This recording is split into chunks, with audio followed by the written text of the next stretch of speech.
Welcome to another video. This is Jeff Testimony, organized stalking and harassment, and I'm just going to let you go ahead and begin however you want. Jeff, are you out there? I'm right here, sir. Oh, great. Well, go ahead.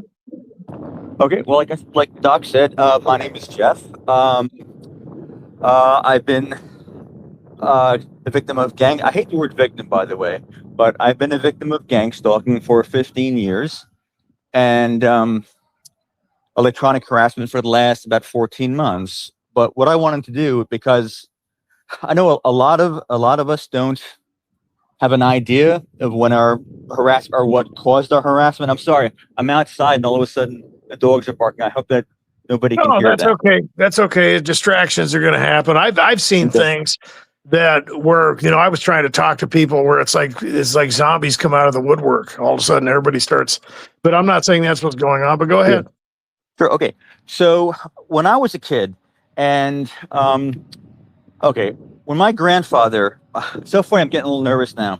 Okay, so my grandfather found out that his that my mother, when my mother was young, that her brother, you know, my grandfather's son, was abusing her. So my grandfather turned his back on his son completely emotionally. And then when I came along, my grandfather loved me like you wouldn't believe. We were so close. So my uncle was an attorney who had worked for the FBI at one point, who had worked for the Hughes Corporation, which is kind of like a Raytheon of that time. So in 1994 or so, when I was finishing up school, I was studying to be a minister in Oklahoma, and my grandfather became very sick. He came down with cancer, and he had a lot of money. He had some land in Atlantic City, New Jersey, that was worth a tremendous amount of money, and he changed his will from roughly 50-50 to 90% me and 10% my uncle. But the guy is he's sawing behind his house now all of a sudden. But I'm going to ignore that. So he changed his will to 90% me. So my grandmother told her son, my uncle, what happened. And it was around that time.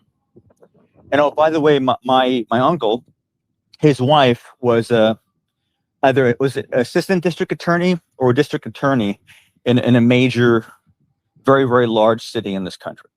So we have a little bit of background again. So my uncle, Amherst College, Harvard Law School, FBI, Hughes Corporation, grew up hating me like there was no tomorrow because I was given all the love he never got. Who was married to a district attorney. So my grandfather changes his will to 90% in my favor.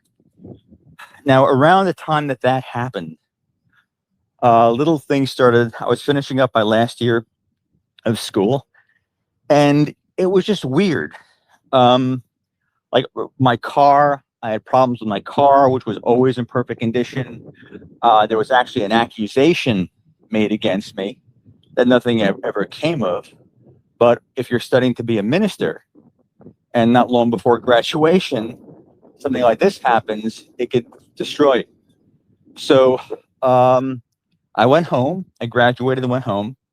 My uncle came in, very connected guy, very powerful guy, very hateful man. And again, this guy's got a background with the FBI, background in, I get what you call that, military contracting, Raytheon, whatever that stuff is. Wow. Yeah. Oh, it was like perfectly designed. It wasn't Raytheon. It was the Hughes Corporation, which was bought by Hewlett Packard. It was if you anybody can Google it. It was a Hughes Corporation was kind of like that. It was like one of those corporations that worked with the intelligence community. So that was his background. So even though the will was 90% in my favor, he managed to fly in. He managed to have the will changed and have me thrown out of the house. And Wow. or he fired or threatened and fired the guy who was supposedly or was assigned to be the executor of the will. So I ended up I just gotta being. ask a question. Sure, I don't mean to please. interrupt you, but No, please, this is please. very Yeah. interesting. Okay, so just to reiterate, in case Sure, you sure. know other people are like me, this guy had you on his 90% list, and you were in his complete favor, and then all of a sudden it just flipped, and you don't know why. Well, yeah, no, because the will, there was a large piece of land in Atlantic City, New Jersey, that was undeveloped, which could have been worth tens of millions. You're So gonna my have to grandfather. get out of the wind there, sir. Sorry about Oh, that. I'm sorry. Okay. Yeah. So let me go back inside that. So my uncle found out because my grandfather changed the will to 90% in my favor. So let's say if it was 20 million bucks, 90% of that would have gone to me. Right. So yeah, when my uncle found that out, it was like, forget about it. I mean, whatever hatred he had for me, which was substantial, now was magnified by 1,000 times. Does it sound better now? I'm back in my little apartment here. Yeah, but the thing is so why would all of a sudden the will be changed if there wasn't a disinformation campaign? I'm a little lost on that one. Well, he came in.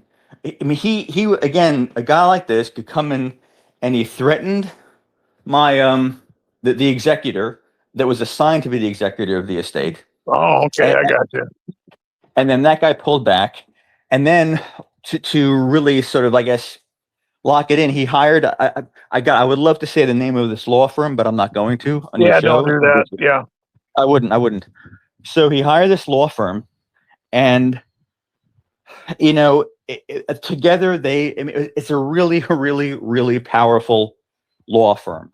I mean, people who would be in the Was there must estate. have been a lot of money at stake.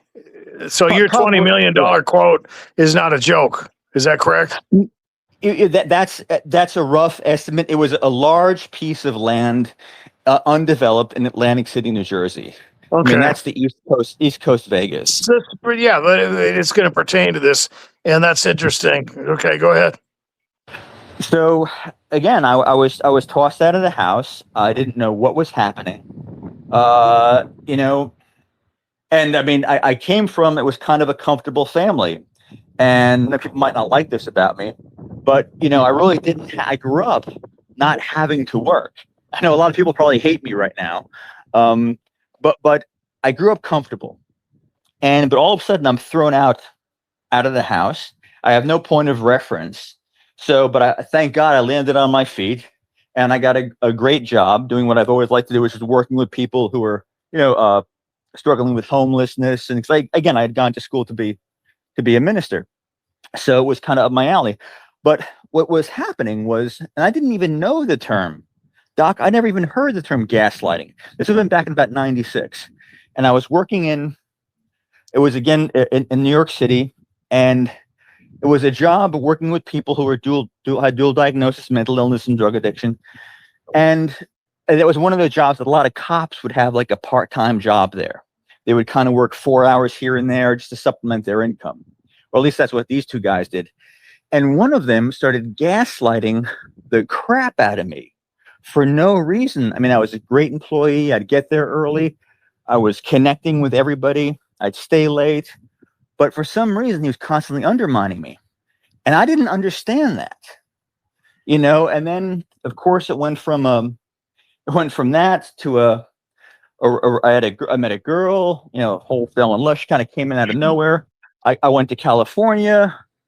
She dumped me. All these weird little goofy things started happening. And then what I want to do is I want to kind of quickly, because this again, just for everybody who's listening, this is what I call, the covert phase. When things are happening, rumors are being spread. You think you've kind of fallen under a dark cloud. Your good luck has turned to bad luck. I was looking for astrological reasons. I was trying to find what was going on. So eventually, I came back to New York. I would get a job again, and it would be okay for a while. And then it was just like, it's hard to explain. It was just gaslighting would happen. I'm walking outside again. Just crap. But then in what year, what was that time? That would have been about 2011. That all of a sudden, I mean, all the stories of the covert phase and the gaslighting, all this, everybody's heard of that. I want to get to the point where it went overt. So it went overt in the very, very beginning of 2011. And how that sort of initially manifested itself was, I guess I could say this. I used to belong to a 12-step organization. Can I say that, Doctor?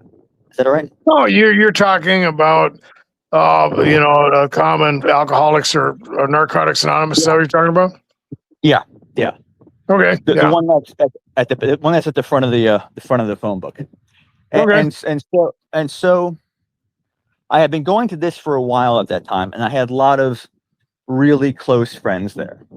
I felt that I had found my tribe. Like a lot of people like myself, you come from a broken childhood. There's a lot of crazy stuff. So you self-medicate, yada, yada, yada. But I found this group of people. So for 3 years, I went to that thing. It's the beginning of the phone book. And I finally found what I thought was my family. Like I said, my tribe. And then around the time that when it went overt, people, I started like running into, I'd walk to a meeting on a Sunday, and all of a sudden I started running into old friends. But every time I would walk to the meeting, maybe like an hour walk, I would run into people that I knew. Or then I left the meeting and I'd run into people I know. It was really kind of very subtle at first. Oh, and people at first, I'm trying to backtrack where I am. And so then what that evolved into was, let me backtrack a little bit. I'm sorry, I'm getting anxious. No, that's fine. It was one of the things to this day that still emotionally hurts me the most is when people in that group, that when that starts with an A, when they all of a sudden started gaslighting me, because these were people who, would give you a card like on your 90-day or your 6-month or your 1 year. You find yourself, you're sharing everything in these meetings, and they're sharing, and that creates a remarkable bond, and that creates a remarkable sense of trust when you're hearing their troubles and they're hearing yours. And how many years was that were good before the gaslighting began? Say again. I'm sorry. I'm sorry, I didn't mean to interrupt you. I was just, this is very interesting, and I want people to be, and maybe I'm just not. So you started getting gaslighted at these groups. How long were you? How long was it that you had? Okay, about 3 years before that started. So you had complete confidence in these people, and at the 3-year mark, they started playing these games with you. Is that correct? Well, exactly. Okay. So okay. I'm just trying to structure this. Go ahead. No, please, and thank you, and please interrupt me if I'm not clear or if I seemed unnecessarily because vague. it's interesting because because the thing I wanted to emphasize is it was completely normal up to that point. It was more than normal. It was incredible. I mean, I had such a support system, but the thing is that I had this community of people that I could tell anything to. And a lot of these guys, because if you're ever went to a 12-step meeting, if people ever were part of that for a number of years, and you really commit yourself to it, it's life changing. Yeah. I had friends that I to this day, Doctor, it's really weird. I still have love in my heart, and I have to this day. And this is more than like a decade and a half later, give or take. I have cards. I've saved the cards. Happy your 90th day, happy 1-year anniversary. I still have these cards that they gave me. I still have them. All the places that I've traveled as a TI, all the things that I've been through, I have always kept these with me. Let me ask you something real quick, because a lot of targets have experienced this, even in family scenarios. And so for you, was it like a long con, 3 years, where they knew and they just threw it out at you, or was it something that started to happen at that time that changed them or changed their mind about you, or how do you perceive that? I had no idea. I was not aware. It's probably the happiest time of my life were those few years. And I never sensed anything weird from anybody. The only thing regarding gang stalking that in hindsight now that I could look at and say, but it wasn't about me. It was about a woman, a lovely woman who she was in a divorce proceeding, but her husband was an extremely well-known and successful surgeon, and she didn't have that much of a background in education. So one of the people in the meeting, I never liked anyway, came over to me and says, Jeff, she's a horrible mother. I just wanted you to know that the words are going around. She's a horrible mother. Now that was, so she was being gang stalked, and she would sit alone in the corner, and maybe one or two people would be nice to her, and that's just, but up another 60 seconds, I'll just talk about her. And then there were these guys that had, this one, he was a very good looking guy. I think he had done a lot of time or done like, I don't know, 5, 6, 7, 8 years locked up, like a handsome kind of guy. So as soon as they would leave the meeting, he would like hang all over her, put his arm around her, really get affectionate. And there's a very big parking lot out of the meeting that I'm talking about. And it's very kind of a wooded area. And in hindsight, I've always thought, somebody is taking a picture of this, because this husband of hers was a very well-known surgeon, doctor and surgeon in this town that I'll try not to mention. It's a very, very, very wealthy little town. And I said, this whole thing. There's slander at the meetings, inside the meetings, that she's a bad mother. There are these handsome guys, and they're kind of like literally like hanging off her as soon as they leave the meeting and go outside. And I'm like, this is, in hindsight, I believe with all my heart that she was being gang stalked. But for myself, I had no idea. And that's when it started happening to me. I could act, if I let myself, I could probably start crying, even though it's been like 15 years, give or take, or something like that, or more, who knows. But yeah. So when people that you love, that know everything about you and accept you completely for who you are, and both ways, then all of a sudden they F with your head. That by itself is, one, it's massive betrayal, because your heart has been completely opened. And in AA, you do the steps together. You're sharing about things that happened to you as a kid. I'm getting emotional, I'm sorry. You're sharing about, I grew up, there was sexual abuse when I was a kid, and so that happened to me, and a lot. And so I would share this with people, and especially because you want to share it, because that there are people in there, maybe they're just coming in and just getting sober, and that's part of their deal too. That's part of what drove them to drink. So you like want to share it, because it'll help them to share. Because like for me, I heard somebody say something, then I thought, okay, I can be that honest. It's okay to be that open here. It's safe. It's safe to be that open here. So I was. And then somebody would come to you and they would say, listen, Jeff, thank you. So that is part of it. So and that's very bonding, but you're so vulnerable, but you don't realize it, because because you're safe, because you're amongst people like you. About them, they know about you. And then when it's like infidelity or something like that. And it just to this day, Doc, I can't get my head around how people, they say they live by sobriety. Sobriety is their way of life. They do the steps. They live a life of integrity. If you want to have self-respect or respectable things, all this, and then they mind F you completely. That was my emphasis. So do you think that all of a sudden they just turned, or that it was a setup? God, I was younger then, obviously. Could I have been that naive? I suppose. But I didn't feel that, man. I didn't. Well, it see, just that's okay. That's that. Here's the thing, and I've seen. I don't mean to interrupt you, but I've seen this no, happen in a lot of church circles. And what you're dealing with oh yeah, is literally. I don't really know how to explain it, but you are dealing with a type of situation where you have individuals who have a type of hierarchy in an organization or a church or something like that, and they will play you. And not only that, sometimes there are spiritual influences that will like regulate you around them to get you to trust them even more. And it's kind of creepy, but I've seen this happen with individuals who are like within a communion with some type of spiritual entity, and they will be like parasitic.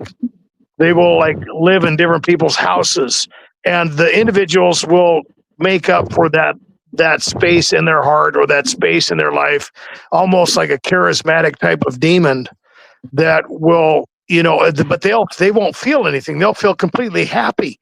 They will feel very confident and even euphoric around that individual, and that's why they trust them along with the disinformation.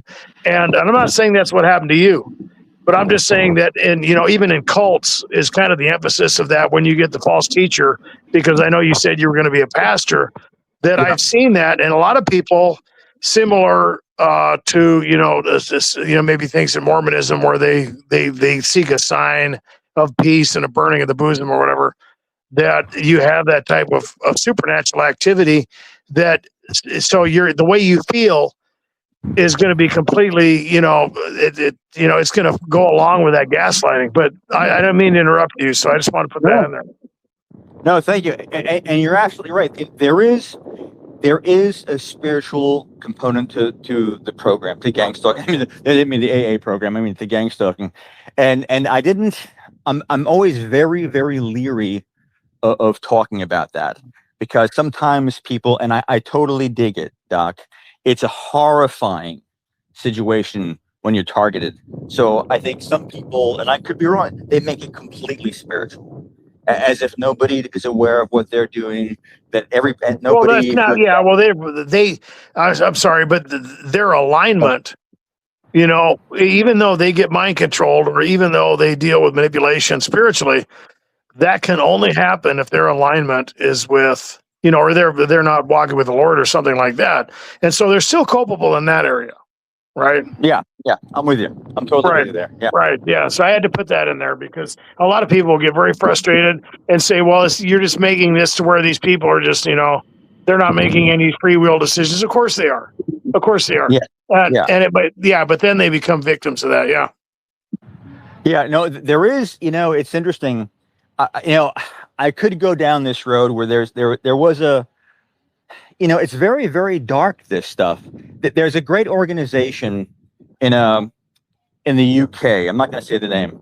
It protects women, and they found that these men have gone into these women's lives. They'd worked for different organizations or groups or forms of law enforcement and intelligence, and they would use these women for years to find out information if they were activists of one type. So they would infiltrate their lives and use them for years.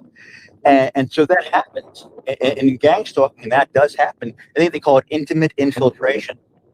And that happened to me. For several years, a woman came into my life through kind of well, I thought it was God. I thought it was serendipity, but I wasn't even aware. This is actually before it went over it. So I don't want to go back because I'll confuse myself. But they will send people into your life to F you before you're even aware of it. Yeah. Is saying F is okay? Well, you can say F. Yeah, that's fine. Yeah, but so that's real.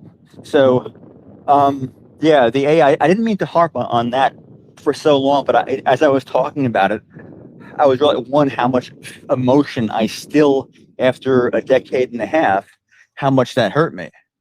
And my sense is that I'm not the only one out there who has been through something similar, where they were part of a religious community or a 12-step community where they were incredibly vulnerable. felt incredibly accepted, and then all of a sudden we're just kicked it right in the guts. Yeah, because So think that's about it, what, man. It yeah. could be a setup in the sense that what if even when you get an MK Ultra and those other programs, they would use that to traumatize the victim. That's the main theme. It's like we're welcoming you in the group. You're okay. You're safe, and then they give you the swift kick. You know. Absolutely. And you touched on the perfect word, Doc, which is trauma. And once you have trust, once there's trust and you lower your guard Right. and you feel safe, that's when they can strike. And they'll Yeah. manipulate you and orchestrate you like a series of conductors into feeling safe. And then with this sort of very maniacal hive-mindedness, they will just destroy you. And it's unbelievable. Yeah. Unbelievable to me. An interesting point that I'd like to throw in there. It's usually around that 3-year mark that I've heard testimonies where people will deal with that too, in the organized religion and other type of fraternities. It's about 3 years. That's interesting.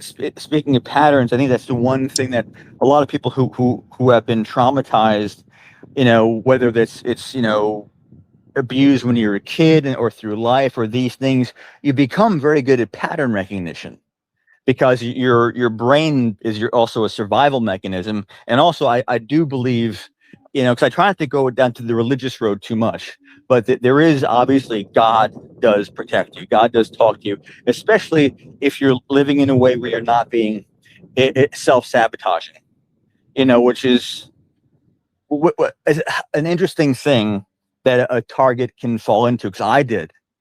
I became very self-sabotaging. And the only reason why I touched that is because I wanted to say that when you're targeted for years, if you have like a self-esteem issue, or if you have your sense of who yourself is weak, or because you had an upbringing where you weren't given the love you wanted, where you were, which always also makes you very usable by people. But when you come up that way and your self-esteem is not as it should be, or this or that, or you're insecure, targeting can really make you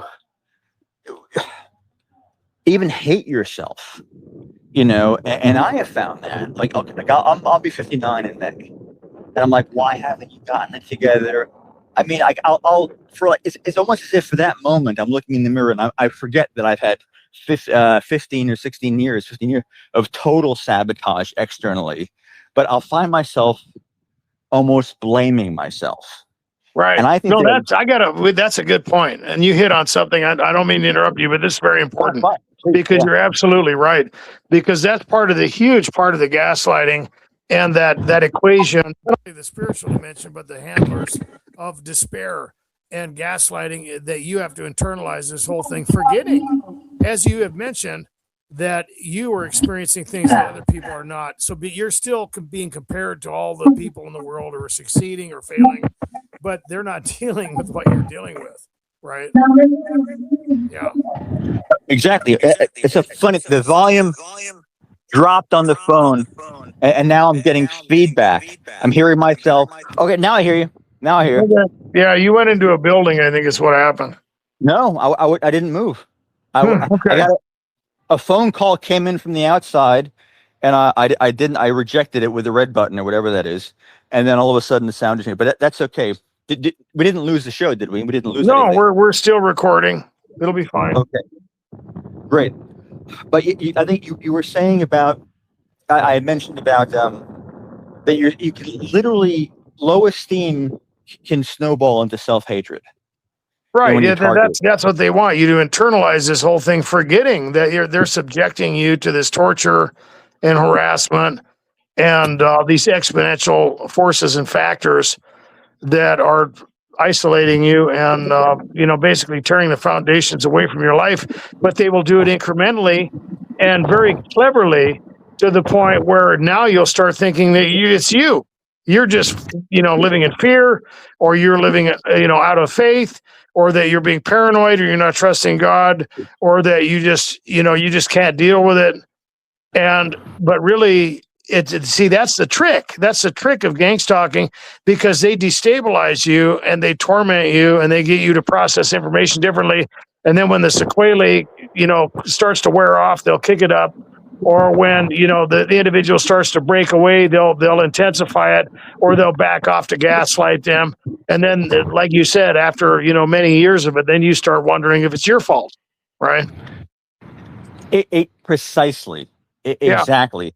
And they really are. It's a very masterful program. They're very well practiced at this. And it's not just that we are profiled, I believe, for a long time before it goes overt, before they decide that we're to become aware of it now. There's that, that covert phase where they learn about us, our weaknesses. And again, obviously, I've been honest about it. Alcohol was a thing for me, and I was sober for a while, but not long, fairly briefly into the gang stalking. When it started, I started drinking again. And again, it's been off and on. Now I'm fine. Now I haven't drank in a while, but it does but off and on I have, because you're so isolated. You're so alone. You're so isolated. Whatever little family, I have barely any family, but they have nothing to do with me.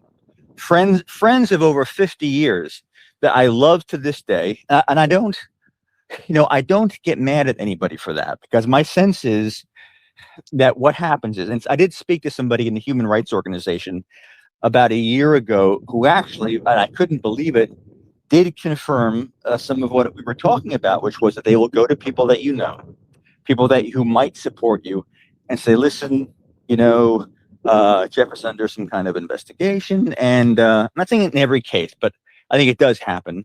And if you want to stay, you don't want to get under our radar too. They might say something, and they will profile the person they go to. They don't just go randomly to threaten somebody. They will know what this person's weaknesses are. This is my best guess. They will know what the person's weaknesses are. If they have ever got in trouble, if they have a kid, if they have whatever, and they'll approach that person. It's a very well practiced, very old program to pull somebody's life away from them piece by piece, to every aspect of their life, financially, emotionally, and even spiritually. And that's something I do want to say, is that people say, well, how can they destroy you spiritually? Because they can make you hate God. They can make you very angry at God. And that, I think, is almost the cherry on whatever for them. They could take your money, they could take all of this, they could destroy your relationships, they could destroy your health. But then if they make you hate God, if they make you angry at God, if they make you blame God, then that's like the ultimate victory. I don't know if that sounds crazy or not, but does that sound crazy? I hope not. No, what you're explaining is that they control the environmental tyranny, and I've talked about that before. When you process information with a false lens, we'll use the example I gave earlier. When you're in a church where they welcome you in and everything's wonderful, and you might get into a false doctrine, specifically in this case, which the environmental tyranny would have a whole lot of power along with what is going on, would be the prosperity gospel. And so individuals around you would be experiencing prosperity and blessings, while you would be experiencing dysregulation and misfortune. Exactly. Yeah. Exactly. And so then that the whole deception, of course, goes against the truth, which of course will set you free in like Psalm 73 or other places in the new it's not a dispensation, the new covenant, where you have, maybe the apostles not being necessarily rich and maybe even dying early for their faith. Completely different from the external covenant of the old covenant with the Hebrews. And so the prosperity issue is the axiom. God is in the middle, and they convince you that he's the one denying you. And of course they want you to hate God. Absolutely. No, that's exactly what they do. And then, like I talked about earlier, that they will regulate those people, and it appears they're fine. Everything is going well for them, but you are the one who's struggling, right? Exactly. Yeah. And I hope people don't think I do not blame God at all. I mean, the only reason why I'm alive at this point is because of God. I do not blame him. but unfortunately, we live in a world where there's free will, and people have, yielded themselves and gotten into the habit of hurting people.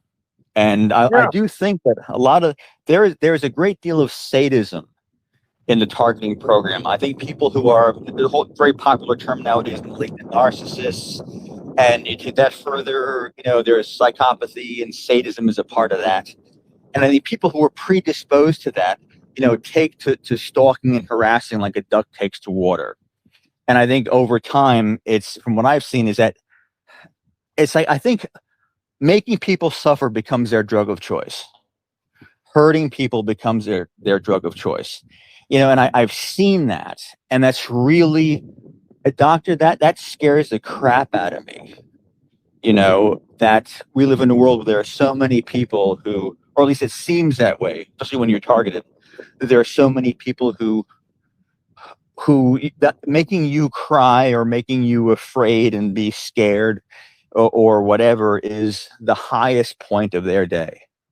And that's horrifying. I don't want to make anybody scared. I hope I'm not No, painting you're a not. You're picture. not being morbid. The scary part is you're right, and they do it sometimes for sadistic pleasure, but sometimes they're doing it because it's like you mentioned earlier, the demonic hive and so on and so forth.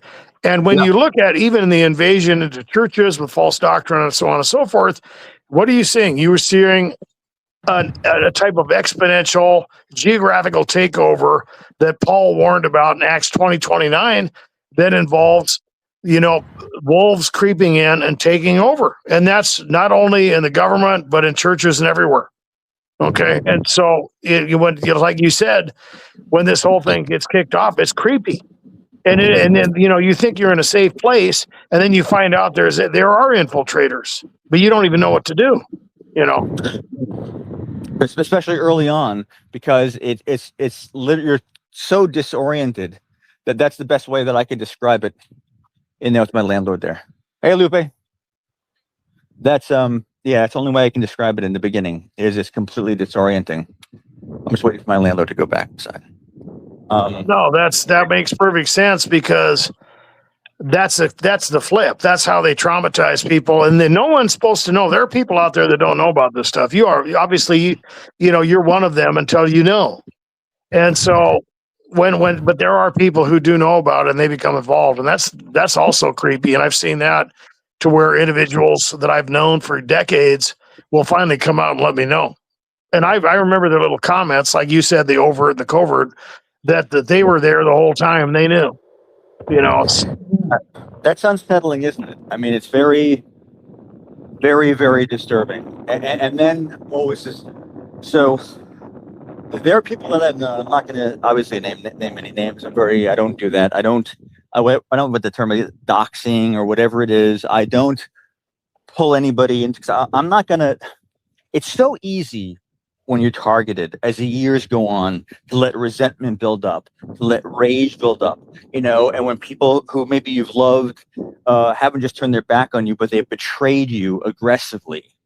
And that is something that's also hard to compartmentalize and hard to get your head around, because like somebody that you've known for decades that you love, all of a sudden they join in, and it's the strangest thing. And I've had to really make peace with that over the years, and to not let, because the opportunities for resentment and to become hateful and to darken your own soul are pretty common when you're targeted, because the world has turned against you. People that you love have turned against you. So it's so easy to become resentful and bitter. And I don't want to do that. And maybe in the last year or so, I've been able to say, okay, this and that's, I can't, people make their decisions for whatever reason. And if I can't understand it, even though it hurts and I love the person still, I have to let it go. I have to find a way to let it go and not judge them. Otherwise, then I almost become not like them, but I become less than what I can be. Am I speaking too generally? I don't want to sound vague. No, I anything. mean, you're dealing with, what I would say that you're being realistic now, because now you see, the individuals that you could trust and the people who turned against you. And so you're seeing the framework of manipulation, not only within the infrastructure of whatever, organization you're involved with, beginning at that first letter of the Bible and that addiction group, or Yeah, even people that in your family. And so now it's not about being morbid. It's not about, being bitter. It's about being realistic. And so that's almost gaslighting too, because now you're like, well, I'm not being bitter. I'm not being. Well, you don't know. They would see that's part of the gaslighting. You're not. You're just you are just reacting normally. You're not the aggressor. You don't have to worry about that. Yeah, but no, as far as trusting people, you don't have to do that. That's part of the gaslighting. That's just that's my opinion. You're being realistic now. Yeah. I'm trying to. I'm trying to adapt myself to this world that I've been living in for 15 years, which because is a little bit. It's like you said, it's a flip. It's a complete flip on what you thought was going on. Exactly. And I don't know if anybody is listening, and they have been through that similar. I'm not going to put you on the spot, but if you wanted to talk to me or I'm open to speaking to anybody. Actually, I'm any target at all. I would love to talk to you. And actually, I should say that I don't want to hope it doesn't sound creepy, but the one thing that I have found that gives me any sense of purpose is, like just talking to other targets who are maybe, really struggling, even if it's like absolutely. on Facebook. Yeah, absolutely. That's what keeps my head above. I have a little note. It's, if I sit up in bed, there's my TV to the right, and there's a note on the wall. It says, "Helping people is the key for me." And that doesn't. I'm not trying to sound, oh, Jeff, I'm so special, this or that. No, not at all, not at all. I think one of the things that pain and trauma does is the seeds of empathy, right, exist in trauma. The seeds of empathy exist even in abuse. So I think a lot of people who've come from that kind of a background, and then the targeting happens, and you just kind of relate because you know what it's like to feel those horrible feelings. So yeah, you're not being judgmental anymore. You're not thinking that because a lot of targets will deal with accusations from people. You're being paranoid, or you're not strong enough to deal with it, or you're reading into things. They have no idea, and that's not empathy. And now that you've seen what's going on, it's like you said, that's the spark, of complete 100% realization of what's happening. And you can see how people are oppressed and why maybe they're not, succeeding in life, or other things that people would just write them off. And now you know what it's like, Exactly. So that's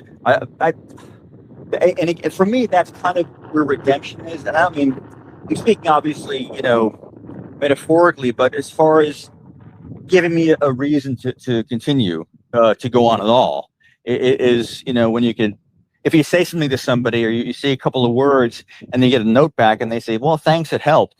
Even if it's a comment that you post for them, that all of a sudden you can feel your heart, like the wind gets back into your sails a bit. Like what you do, this makes a huge freaking difference. I mean, you're what you want to call your flock, the people that you just serve and show love to. That's what you do is massive, man, massive. I mean, think about it. A targeted individual. Somebody comes back from war. I'm not, minimizing people who are soldiers or whatever, but they come back. They have the it's PTSD, post-traumatic shock syndrome, and they can go and they can get help, and they can avail them. So they can go to the VA. They can get services. They can get the help that they need. But there is no post for a target. There is no post. There is nowhere to go. There's no doctor, psychologist you can really trust, because you get a label, you get a diagnosis. There's no support group. There's the community itself, targeted community, but there's no, like in the city, there's no place where you can go. So you're really, it's like continuous traumatic shock syndrome. So you're helping in a way the most, what was it? Pure religion is this. Widows and those without children, those that fatherless and widows. Is that James? I think. I forget.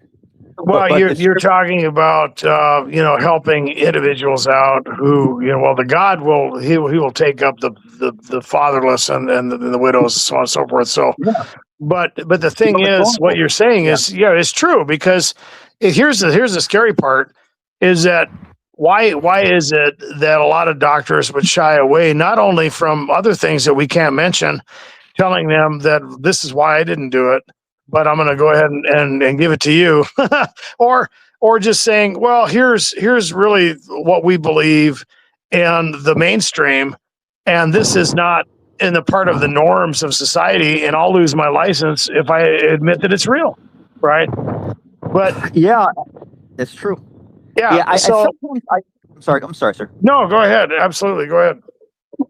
That's the funny thing is I have found myself over the years feeling, and I say in a way bad for them. I don't think people become therapists because probably maybe some do because they could destroy somebody, No, and take some of whatever. it's complete Yeah, ignorance, absolutely, yeah. yeah, and some of it is it's got to be tough. I mean, I don't know exactly how it works. Well, If how do they think about it? This is what I tell the targets. It's like they want awareness, and they're like, "Well, we just got to, show everybody how people are being driven crazy."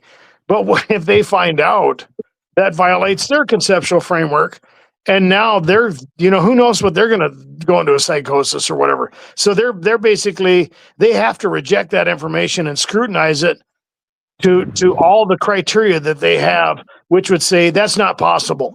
That's not possible for you to be experiencing that type of exponential harassment. And so I reject that. And until they experience it, they're not going to believe you. They're not going to believe it, you know? it's a shame, it's a shame. I mean, it's Yeah. just But for their own sake, they can't because they'll, they who knows what'll have they'll probably lose their mind, right?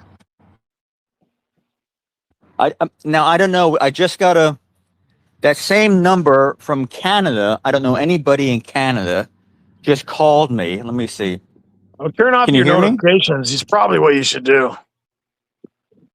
Okay. All right. Yeah, you I'm need to not a turn big off your computer notifications, tech guy. otherwise you're going to get interrupted here. Sounds good. All right. Okay. So where was I? I think I had We parked were myself. talking about, we were talking about, how this infiltrates and how it's exponential and how the mainstream is put into that and how some doctors are ignorant of Yeah. this whole thing. And then for you, it's hard for you to really see, how this stuff works. But let me ask you this: Anything. Have, Anything. Yeah. have you had any directed conversations with personal information? When I say directed conversations, you mean like all of a sudden, say if I'm talking to somebody on the phone in my apartment and watching something on TV, and then the next day I go out and somebody's like walking around me and they start like commenting on whatever I was That talking would about. be a good example. Absolutely, yeah. Yeah, absolutely. I can give you one example right off the shoot. Years and years ago, I had a job driving a limousine, and this is after it became overt. And I remember, because I mean I'm 59 now. I was, I guess, in my early 50s there, and where I was at this time back in New York. And I thought, well, you know, I said, let me see what like the action heroes that I watched growing up in movies. Let me see what they looked like when they were 5 years. I don't mean it's in the creepy that kind of way. Like, let me see if these guys still look like they were men, because I'm getting older and I'm getting worried. So I looked at the Clint Eastwood. I watched Mel Gibson and Harrison Ford. But oh, they look great, solid, Braveheart, whatever. So the next day, so Clint Eastwood, Mel Gibson, what's that, Kevin Costner. So I picked this guy up at an airport. He hops in the car. He goes, "Hey, I got to tell you, man, that Clint Eastwood and that Kevin Costner don't they look great for their age?" Like the first thing he said, like that. So that is an example of, for me, directed conversation. That the first thing he does is cite two of the people on the. And I hope that I didn't mean that in a creepy kind of a freakish way. You know what I'm saying? Does that make any sense? No, that's a good example. Yeah. So that was common. That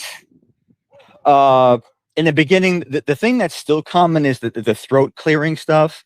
People will, very, very early on, and it still happens, that if they're walking behind me or from someplace or, if I'm on the phone and I could tell the fix is in, because they'll start clearing their throat very disingenuously, not an actual clearing. That and the goofy one headlight thing, that so many targets that I've spoken with over the years have pictures of, and I have pictures of it, and all that kind of stuff.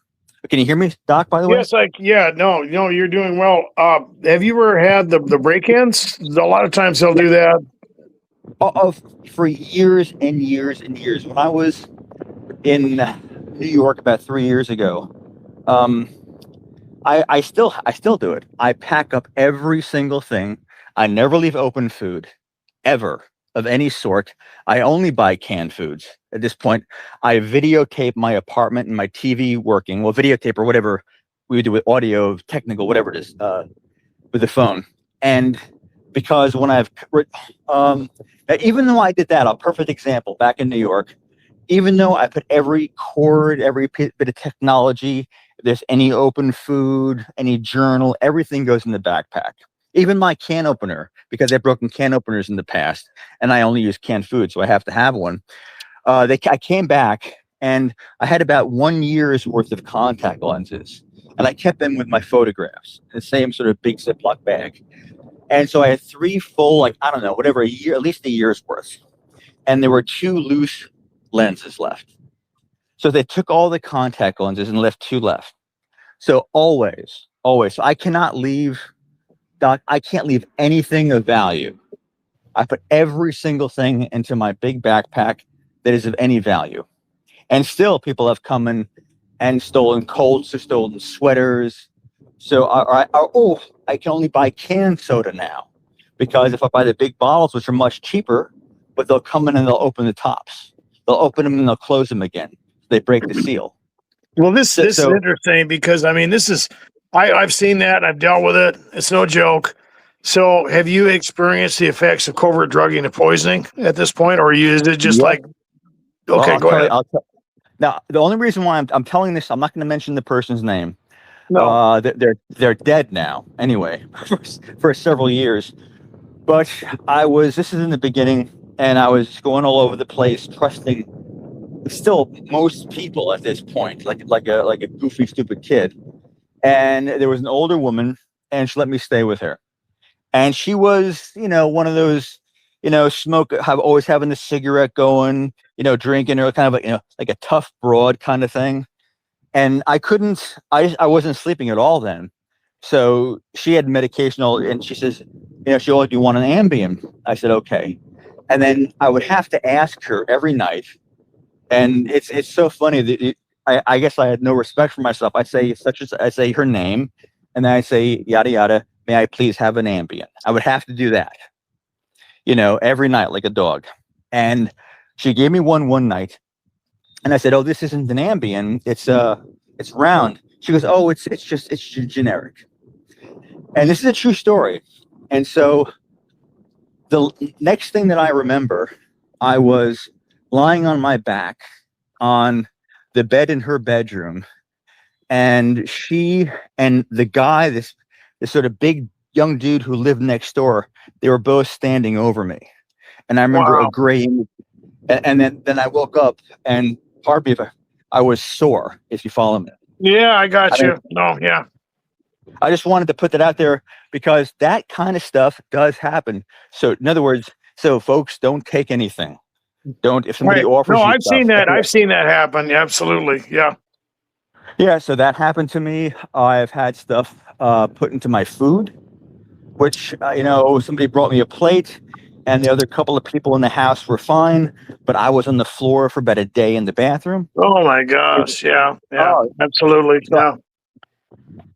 So yeah. So I've been there, done that, had the, I guess So it it's was to a the roofie. point now where you don't even leave anything. You're basically a European shopper. Is that correct? I leave my house. I have a tiny little, With the exception of canned food. You already said that, right?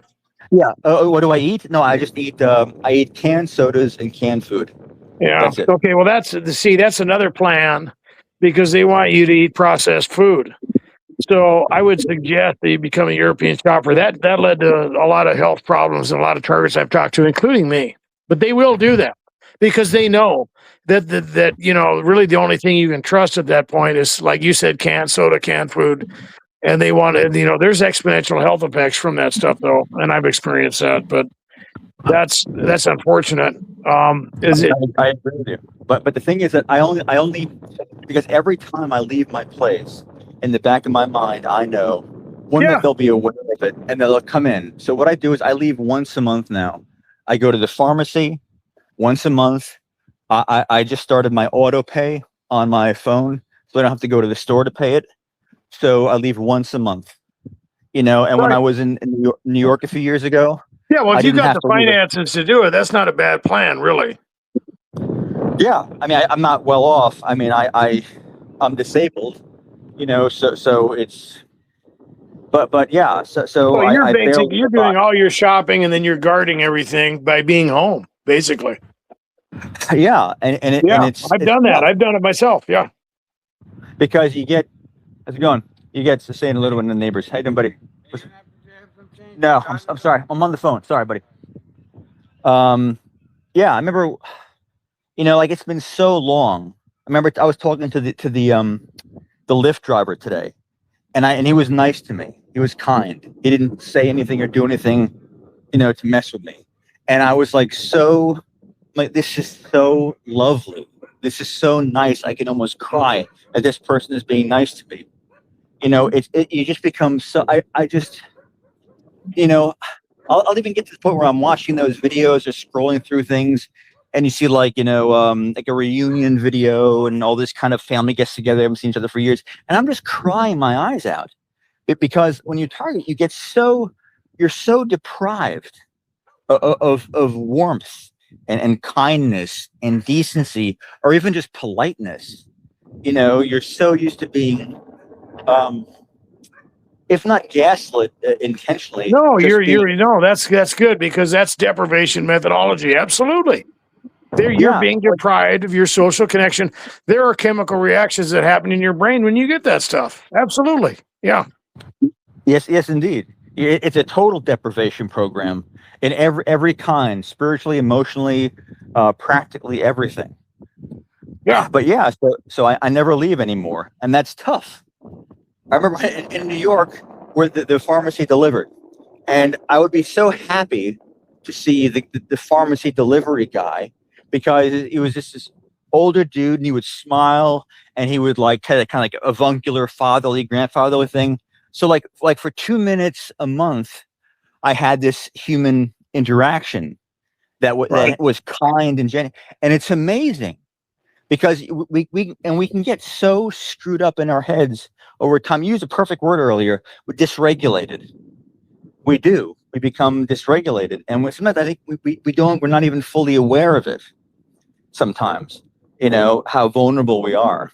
Yeah.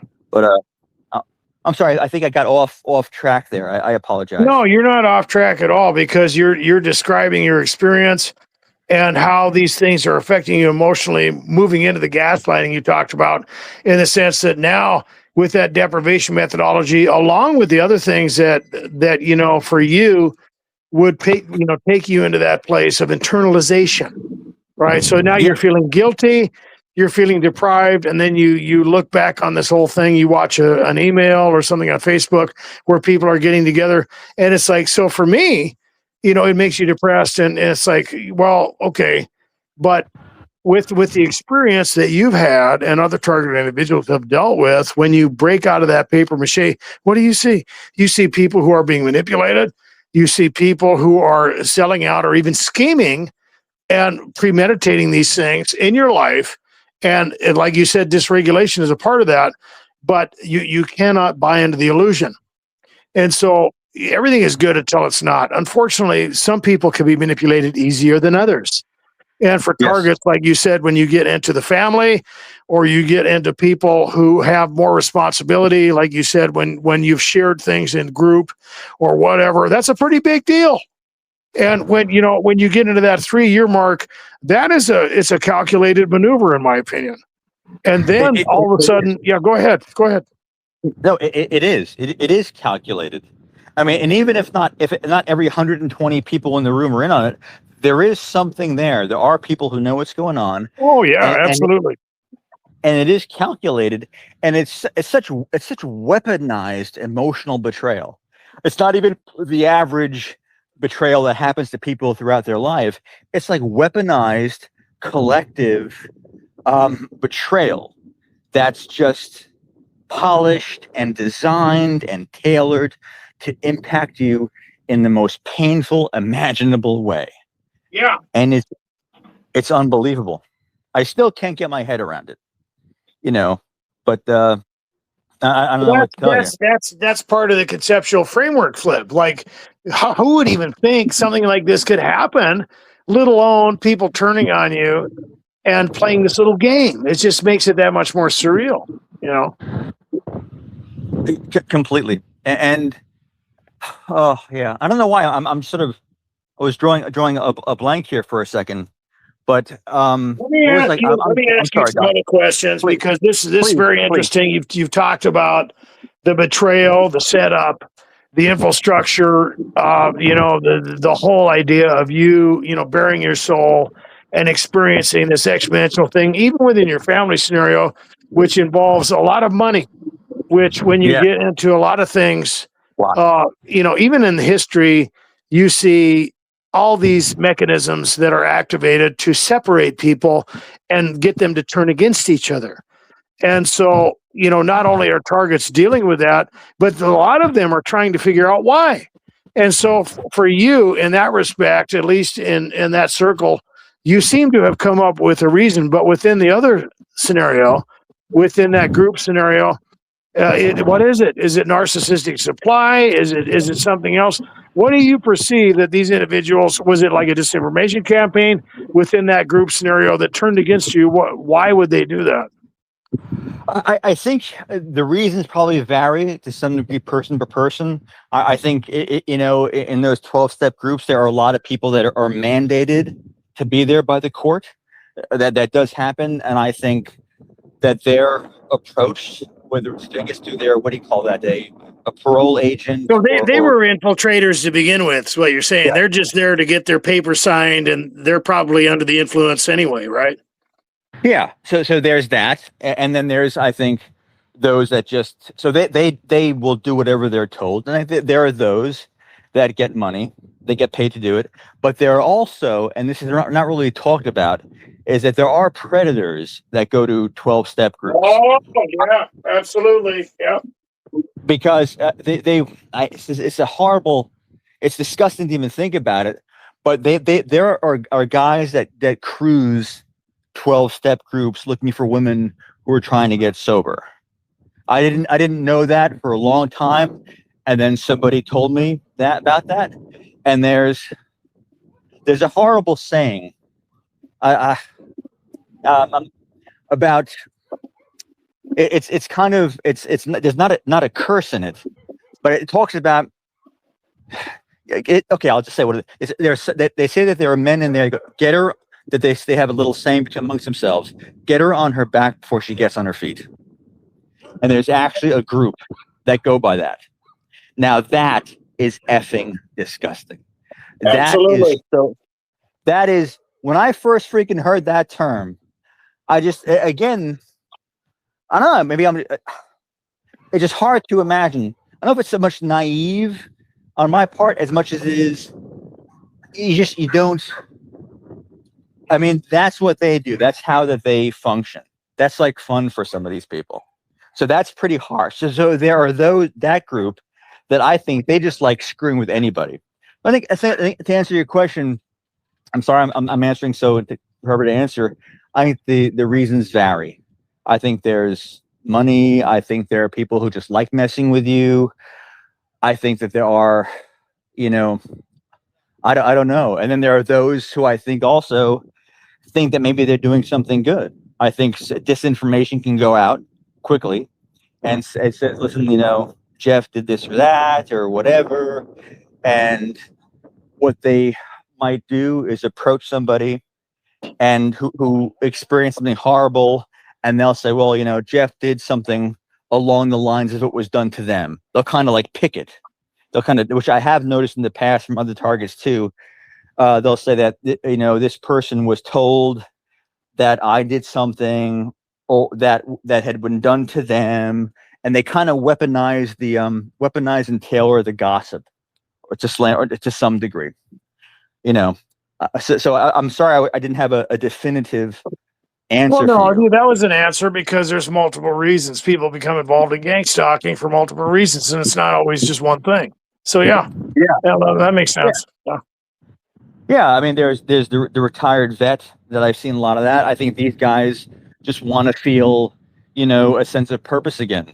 They want to feel, you know, like they are contributing again. So I in a sense, I've never really gotten mad at the older vet, you know, because they just want to have a sense of, I don't know, validity or purpose again. Well, So well, people, the thing about your scenario is that you've experienced some very aggressive activity. So as far extremely, as people, you know, putting stuff in your food, I mean, who's the one that's doing that? I don't know, or what motivated that older woman to give me something, you know, that, Very you know, addictive, yeah. yeah, that was bad. No, I'll tell you something quickly, and this is about sort of the angelic help.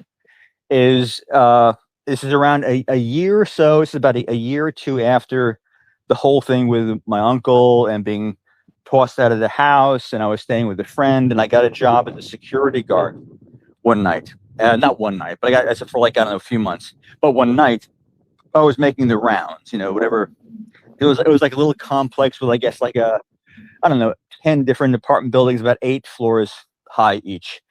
And so I'm walking around and I feel something brush against like the back of my hair in the slightest way in my coat.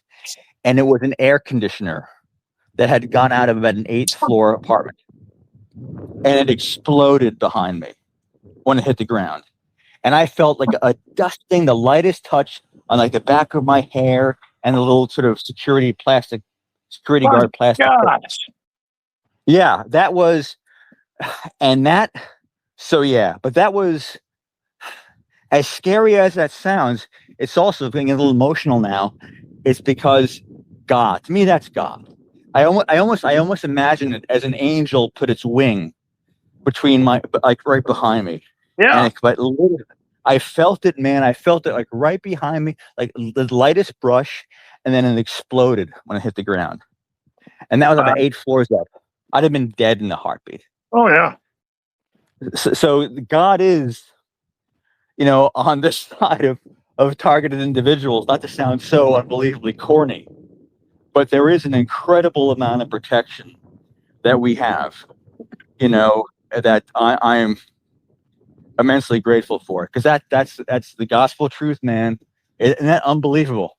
Yeah. But I tell targets that all the time. You needed God before this, but now you really need him. You know? Absolutely. yeah, no, it's the most unfortunate circumstance to get closer to God. It's a shame that, you know, God was never as real to me before. You know, even when I was, you know, sort of, I guess, happy-go-lucky, or as happy-go-lucky as I ever was, and sort of innocent and footloose and fancy-free, in a sense, certainly compared to now. But the spiritual world, that's what I'm trying to, the spiritual world has never, ever been more real to me. Ever been more real to me.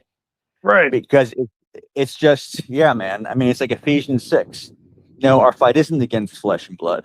I mean, these people who do this stuff to us, are there varying degrees of conscious awareness of what they're doing? Sure, I suppose so. I've certainly dealt with a lot of people who knew exactly what the hell they were doing. But what they've given themselves to with each choice over the course of their lives. I don't think somebody, you know, goes from being malevolent or goes from being innocent to giving somebody a drug like it was given to me. I mean, that doesn't happen overnight. I hope that somebody has just become that evil that quickly. But we can, man. We can't, if we make the wrong choices, the wrong decisions, one after another. You know, we harden our hearts. We harden our hearts. We harden our hearts. Well, it's more and of alignment because these people are spiritually dead. They wouldn't be able to do yeah, that to you unless they were. Okay. I agree. Yeah, I mean, there's okay. Sometimes believers can get tripped up, and they can become involved in something and be instigators or something, but they're not going to put stuff in your food or whatever. And if they do, they're certainly going to come to you and admit it. Okay, or whatever. Right. Yeah. And so you have to see the level of culpability, and it does involve manipulation. But as I've illustrated earlier, if you're aligning with something or you're conforming with something, it's like when people get into the secret societies or Freemasonry or the Illuminati, you ain't even seen the beginning of it yet. You're on a roller coaster. You think you're in control, but you've already chosen your path. Okay, and it might lead to that kind of thing. And these people who become involved in gang stalking, even though they're being manipulated, they have chosen that through whatever decision they've made, within that alignment. So there's still culpability, right? Oh, absolutely. Yeah. I don't think, and again, I don't want to go, it's so easy to become resentful. And I try to really, but yeah, No, there you, is, you man. don't want to you don't want to waste your time with that because they're just puppets at that point. And if they're that easy, if they it's kind of like dealing with someone in traffic who does something. You're going to waste your time with that? Are you going to waste your time with Yeah. that? No. What are you going to do with No. that? Nothing to do with that. God is revealing that. Okay, you got to get that out of your life. Unless these people are being honest with you, it's like that group you were in. That's God's way of saying, get out. Get out. You're wasting your time. That was all a bunch of BS. You know? Absolutely. Absolutely. And it's man, it is, it's the ultimate sort of dark night of the soul when you're targeted in a way. It's just, the stuff that you deal with. I mean, it's, I don't know, but again, I'm sorry, my mind what drifted off a bit there. Feel free to ask me anything, No, anything else. I'm sorry, we've Doc. already we've gone through the labyrinth, and you've talked about how these things were very covert, and then Yeah. they become overt, and then you actually experience very severe and obvious traumatic betrayal and gaslighting, and then even to the point where you're dealing with family, and then you're also dealing with people who are literally breaking into your dwelling and all these other things and directed conversations on top of that, where it's a classic targeted individual experience. Let me ask you about surveillance. Well, I think it's 24/7. I mean, I don't have any question about that. I mean, it's I know a lot of targets will say that I've spoken with when they realize that because they'll let you know that you're being watched. It's hard to give an example without sounding, but I know I've talked to women who are targets. I said that they don't, if they shower, it's in the dark. If they get dressed or undressed when they go to bed, it's in the dark. Right. But no, it's yeah. I don't want to, yeah, but there are definitely things that happen to let me know that that I'm being surveilled. Also, there's a very common, same. I saw it in the Reddit somewhere. Same time coming, going. Where if you're getting ready and if you have any kind of a routine, you leave your house, other people are leaving their house at around the same time, or yeah, no, there have been cameras in my place for a long, long time. And I've noticed it. I've known it for a long time. Oh, okay. Here's a good example. I was, and this happens regularly still, but it started in New York in the most exaggerated sense several years ago, where I'd be in bed, and I think sleep is a problem for a lot of people who are targeted. And I'd be in bed, and as soon as I started to doze, the woman upstairs would like throw something. It almost sounded like she was throwing a cue ball on the floor Oh or my dropping gosh. something. Yeah. But it was every time, and it was so I had to go out and buy these really expensive headphones that like the guys who are doing landscaping, that they wear Right. those. They're really Right. big. So that I advise any target to get like the kind of headphones that landscapers can even talk to somebody on the phone that are Bluetooth or whatever, and get those, because that Isn't helped that me. creepy that it seems like they know when you're falling asleep? How do they? Oh, that's weird. That's Cameras. weird. It's just it's you know, yeah. It's just they put in cameras now with technology, and you know, you get to an old apartment or oldish apartment like where I am right now. I have a shoebox here, and there are nooks and crannies and, you know, bends and little holes here and there. Oh There my could be, gosh. and there could be endless cameras in there. So Oh there is. gosh. Yeah. So it's so yeah. So surveillance. That's probably the easiest example to give, and it wasn't like one off. That was consistent. I'd say 90% of the time when I would go to sleep, that would do that. So So it, but it, you're in your most private moments. There's a lot of targeted individuals to deal with, and right when you're falling asleep, I mean, the implications of that are horrendous. There's yeah, there's absolutely. only so many different possibilities for something like that, right? Yeah, and when it's that consistent, you know, it's a given. It's obvious. It's obvious. You know, No, and then exactly. Yeah. I remember once the girl above me. She was so awful. And then she would sometimes just, and I would call the cops, and sometimes the cops would come down. So I You did that. did. I You caught her called on the the. police, really? I did, yeah, because it would be like relentless. And I was told by my then landlord, because this girl moved in, which is you know, a few weeks after I got there, which is not uncommon that people will arrive shortly after you do to mess with you. Oh yeah, So yeah, yeah. so the landlord said, "Well, you know, just so you know, I'm not going to say her name. She has a history of mental illness." So they kind of put that out there, you know, and maybe as a to justify her somehow.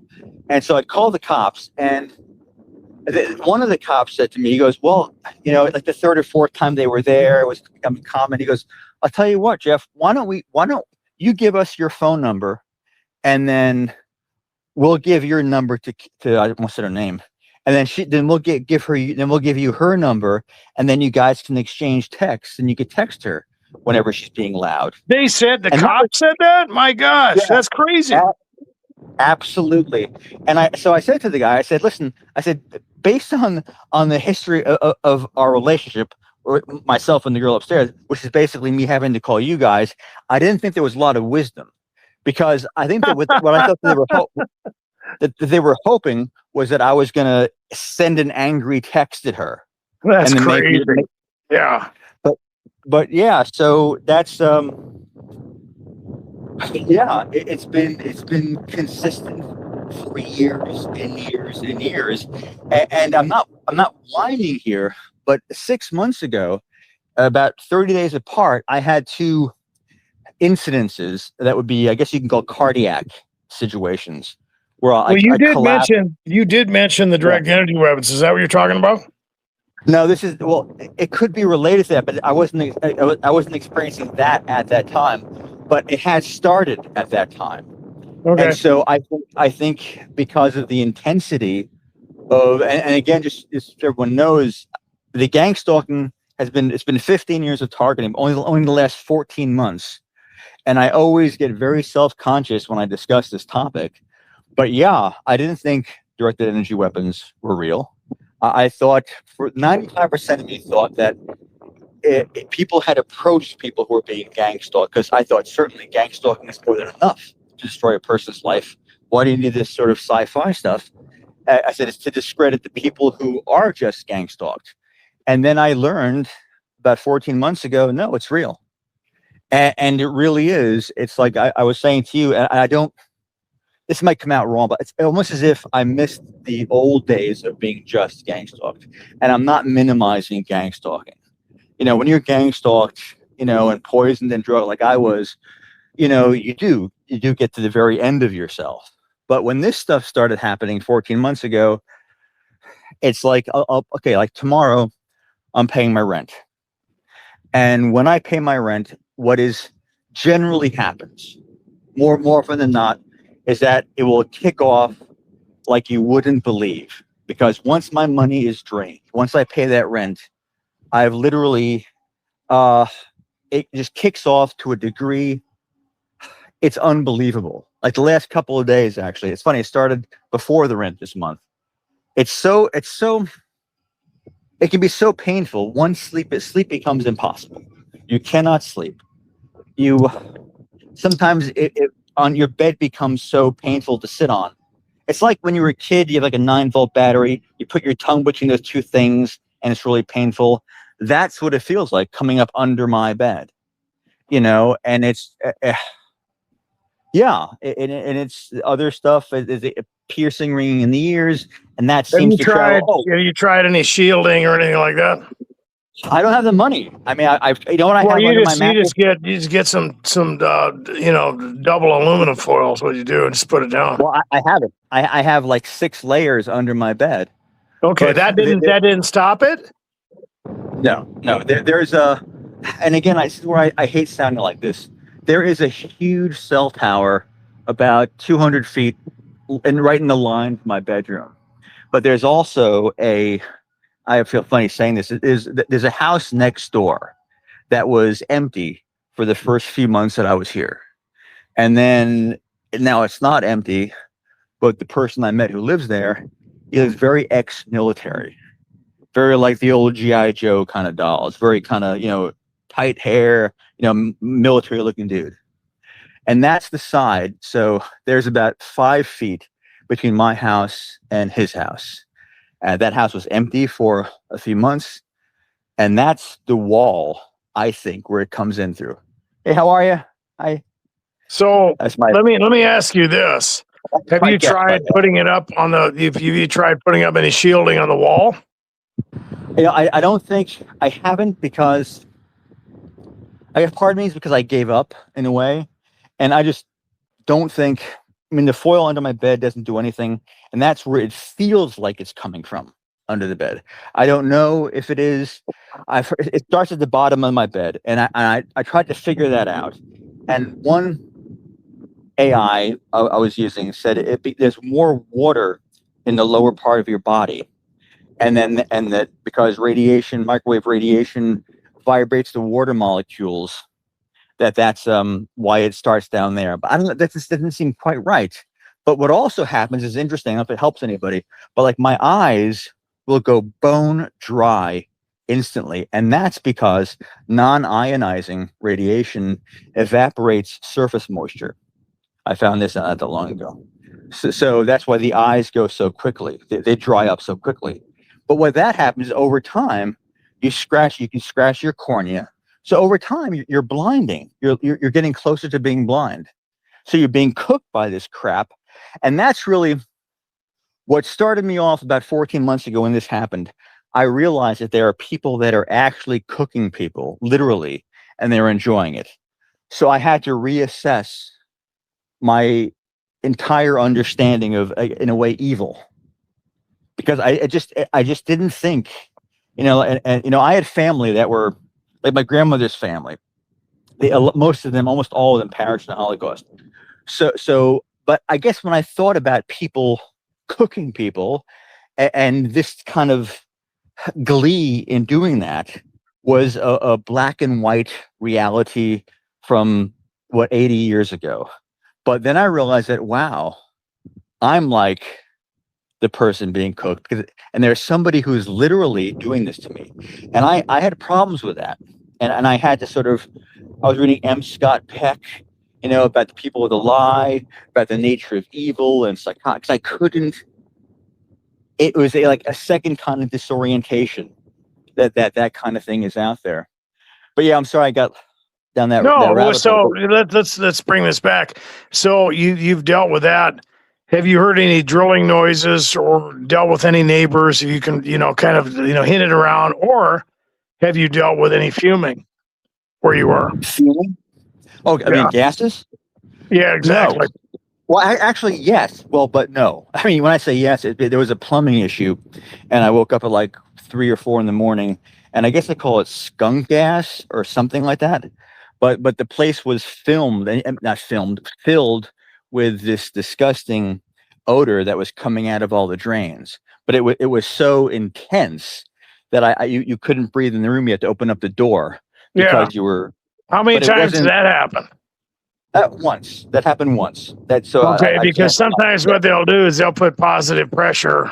They'll put like like a one of those you know wet vacs, and they'll take the other side that blows out, and they'll put that over the plumbing, and they'll basically you know fume you from that point, depending on how that plumbing works within that building. It's an old house. I'm here in southern Texas. It's an old house. I don't know anything about plumbing. I've never even. I'm 59 years, almost 59, and I've never changed my own oil. I used to have cars, so I'm not a mechanical But guy. I wouldn't even you try. haven't experienced the any other kind of fuming before that. That was just a one time deal. So that's probably it's probably Yeah, that's the area. I don't deal with V2K. I've never had that. Um, the funny thing is, Doc, I've been sort of preparing myself for that.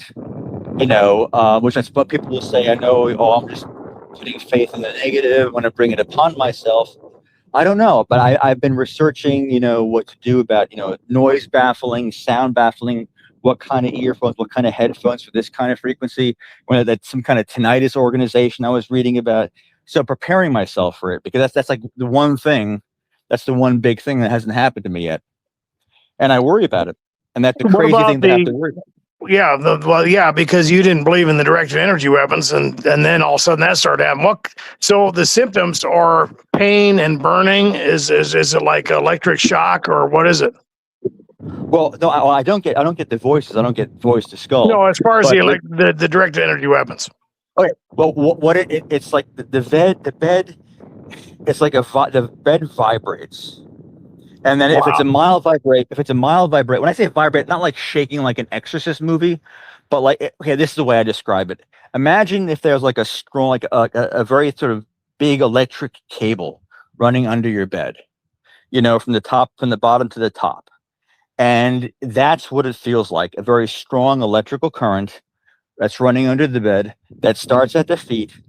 And then there's a level where I can actually sleep when it's happening. And then it gets to a point where I can't sleep. And it's gotten to a point where I can't even sit on the bed.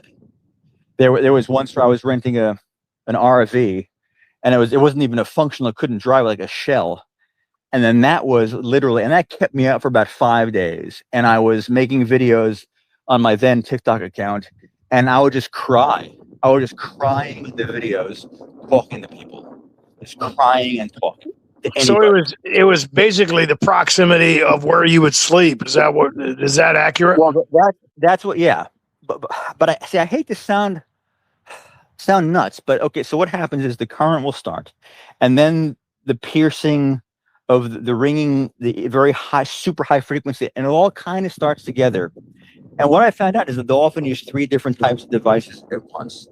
And I know I sound nuts, but so the eyes will go dry, the piercing, ringing in the ears, the current under the bed, and then you get low. It's like a free floating, static electricity wouldn't be painful, but it's kind of like a very dense, heavy static electricity that kind of free floats. My hair will stand on it. I sound so effing nuts. And then you get like pinpricks, like on my arm, my legs, my whatever, my face. I get a lot of pinpricks. Inside my ears, I get pinpricks, and they're fairly sharp. I mean, you recoil from them. They're not like Yeah. a tap, Yeah. So all of those things. And then it does seem to follow you if you do move. Like when I had more space in other places, like in that RV I was talking to you about, if I moved from one side, like you couldn't even be on the bed. And when I say I put like layers of pillows, I put 2 suitcases that I had then. I was at like suitcases or pillows on top of suitcases. And, I still couldn't. And eventually it would slow down. And I don't know why. I don't know why they seem to turn it off at some point. For a while, it's usually after I am so to the end of myself, after being up for days, that all of a sudden decide to I was like a trauma bonding or like a Stockholm syndrome thing they're trying to establish, that I don't know, or if they're just having fun, I don't know. They do that. But yeah, They do that because then they're the ones that are afflicting you. and then they'll come up with a solution, and then just trying to gaslight you into thinking that they're, helping you, or that you have to listen to them or whatever, Yeah, it is. I feel like there's this desire on their part to be like a puppet master, Right. And have all of these strings attached to me and be able to puppet master my emotions, puppet master my moods. Yeah, they're right about everything. You're the idiot, like you said, and they're just ruling over you, and you're the underling, and they have the right to do all this. And like you said, when it goes on for years or decades, the gaslighting is exponential, and people sometimes they start believing that stuff because it just keeps going on. But besides the fact that you basically described why a lot of Christians deconstruct, because they are given that type of scenario that you dealt with, but just within a religious system, and then they think that God is doing it. Like you said, they become angry because they don't understand what's going on. Yeah, and that's a terrible place to be, because it's funny, and not to revisit what we were discussing. Like if you grew up, again, if you have like a very, very troublesome childhood and foundation where there was no love, but there was unkindness, to say the least, and of one form or fashion, or many forms and fashions, you don't like yourself to begin with. And I have literally, and I don't want to sound too neurotic, but I have ventured many a times into what you would call self-hatred. You just hate myself. And the thing is, like, it's like I would look in the mirror, like I was saying earlier, I'm 50, I'll be 59. I should have been, the plan was to be retired by now. I should have had grandkids. I should have, had a house and a big family and all this love and happiness. But I have nothing. I've achieved nothing. And I can hear it in my voice right now. I still, do I hate myself? Do I sometimes to this day, Doc, I got to tell you, I do. And the only reason why I'm saying this is because maybe I'm not alone in this. And there are other targets who identify. Maybe it's like an AA habit where you kind of put your stuff out there because, if somebody hears themselves in your words, they feel less alone. And that's, I find that gives me a sense of purpose. So in all honesty, yeah, I spend more of my day still disdaining myself, that I have not been able to figure out a way out of this. I've not contacted the right person or the right organization at the right time, all of that. And so I beat myself up for that, because also right now I'm completely shadow banned. I mean, I have on X, the major on X and on Blue Sky, I literally, I have not one like. I'm not talking about this from, oh, woe is me, no, people are ignoring me. But in the past, I would, regarding different topics, I would comment very thoughtfully on other people's posts, especially if they were serious. That non-targeted posts, just politics or history. And I would comment on things that I knew a bit about. And I would always be able to enter into dialogue with people and enjoy it. And now I cannot, no matter how hard I try, no matter how many posts I comment on, no matter what, I am invisible. I literally don't exist on X. I don't exist on Blue Sky. I barely exist on TikTok. I don't, now my posts on Facebook, I used to get a year or two ago, 60, whatever. And it's not about me wanting to be liked. I don't need to have people like my stuff. But the point is that I don't exist online. And that scares me, Doc, because I'm being phased out. And when people don't know that you're out there, it's easy to get rid of you. So, I mean, in a physical way. So I have been worrying about that a lot, because, it's very scary, because even when I call different organizations, or I have in the past, nobody calls me back. All I do is get voicemails. I've called major organizations like what do they call it? Some international rights, and I literally spent like an hour calling every single damn extension there. It's like 2 p.m. on a Tuesday, and I could not get anybody on the phone, and that was repeated. I couldn't get anybody. I'm totally shadow banned, so I've been phased into a state of almost near invisibility, and that worries me. And the reason why How long has that been going on? The last couple of months, it's been increasing subtly, and now it's Okay. almost total. And now it's pretty much total. I literally cannot connect with anybody, and I'm talking. I write educated, thoughtful responses. Not that I'm so educated. I'm just saying that I'm very aware, and I'll fact check myself. I'm just non-reactive, thoughtful, comment that always would literally don't exist online, and I can't exist. See, what scares me, Doc, is that I knew a guy, it's like 15 years ago. I was having a conversation with a guy, or 20 years ago, whatever. He was a military guy. We were working together briefly, and he told me that, before you invade a place, this is what he said anyway, you cut off all the communication. So prior to actually going in there physically, you prevent the people who you're invading from being able to contact anybody. So you sever their communications first, then you invade. And I've been thinking about what he's been saying, Doc, because to be honest with you, I'm just about now invisible. Oh, when you sent me, I couldn't get to you. It took me forever to get to you on Facebook when I asked for you. Like I literally, I don't exist on the major platforms. I don't exist. I cannot connect with anybody. Well, And we're gonna get this out to a lot of people. So, that's but I get what you're saying because they'll do that. That's why I asked how long it's been going on, and I've seen that happen for maybe a year, 2, 3 years for targets, or maybe more, where it's even some of the old electronics are like hacked, and it's crazy when you really get into some of the analog stuff. It's like, who's doing this? Who's in charge of this? Well, it's like the Adjustment Bureau or something. Great movie. Great movie. More accurate. Philip K. Dick, who wrote Blade Runner, wrote that. He was very. He had an insight into the dynamics of the spiritual world. So I don't know why, but I feel like I should plug that movie. Anybody with Matt Damon, The Adjustment Bureau. There's some serious insight there.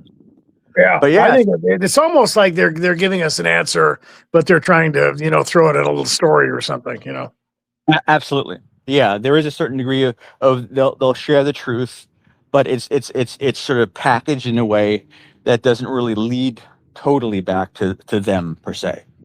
But yeah, if you want to, I hope, because I am the last, because the whole, and I hate talking about this, but the whole directed energy thing has gotten so extreme and again, I have like a 15 by 12-foot little mini apartment that somebody has built onto the side of their house that I rent. And it's literally, they can, and they have kept me awake for several days in a row because I can barely, they'll make it so the bed is you're just able to be on it without having to go outside. And it sounds so effing nuts. And the thing is that 15 months ago, I would have thought that I was full of it, maybe. And so every time I say that, I know people are thinking that this guy he's full of crap. They know how to keep it only just such and such so you don't have to go off. That's crazy talk. And I would have thought that 15 months ago, but the last 14 months, I've learned differently. And it is surreal. It is completely surreal what they can do. And it is designed more than ever now. I know I sound crazy, but I know, Doc, I know I'm not crazy. And I know that people who make these statements aren't crazy. And that's why what I say now, and the reason why I talk about it as much as I do, why I shared about, being given that pill earlier, why I share all of this stuff, and why I pretty much wear everything on my sleeve and don't hold back, is because I know that there is somebody out there who is alone, and maybe more alone than me, if that's possible. Or, well, like very early on, I made one friend early on who was real, and he was a lovely guy. And I don't know if he's around anymore, but he put me on the phone once. There was a woman, she was probably in her very late 70s or maybe early 80s, and she lived in an RV kind of in the woods, and she was going blind, and her only company was a cat. So a blind woman in an RV in the middle of nowhere with a cat, and people would come and harass the crap out of her.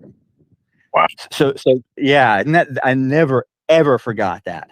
So there are people out there who are literally, I mean, like people would come, even like just not even the DEW, but they would come like physically, like jump on top of her RV, throw rocks against it. I mean, this is an old blind woman going blind with a cat, and so there are people out there. When that's heartbreaking, I've never forgotten that. I've never forgotten that. So whether it's that or somebody who's, much younger than I am or earlier on in their targeting, and something's happening to them. And I think for me anyway, when I've heard somebody like tell my story, or I've heard bits and pieces of what I've been through, I feel, I don't know why, I guess because human beings, we need a sense of community somehow. And when you hear somebody who's gone through what you've gone through, you feel less alone. And if I can make somebody feel less alone, I'm thrilled. I'm thrilled because this program, I don't know how, but it isolates you, and you can fold in on yourself and just cave in and just become and disappear almost.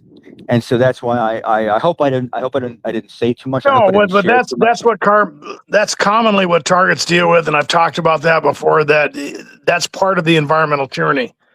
Okay, that is not reality. Reality is what? That God sees everything, and eventually these things will be uncovered in every angle, every aspect that they were done. Period. Okay. So what you're feeling is natural. Concerning the environmental tyranny that you're dealing with, but it is not accurate because it will eventually be known. Period. Okay, and that's what I've told a lot of targets that because a lot of people are just going to think I went crazy. I'm being disintegrated. I'm invisible now. I've been stonewalled or whatever, but no, that's just temporary. Okay, that's temporary, and eventually everyone is going to know exactly what has happened. And I've talked about that before, that when people become involved in this stuff, they are playing into this where they have culpability, and they're basically creating their own future labyrinth and just condemning themselves when they become involved in that thing. And it's important to realize that. As you said, these people are, either getting off on it, or they're sadistic, or they're becoming involved in whatever way.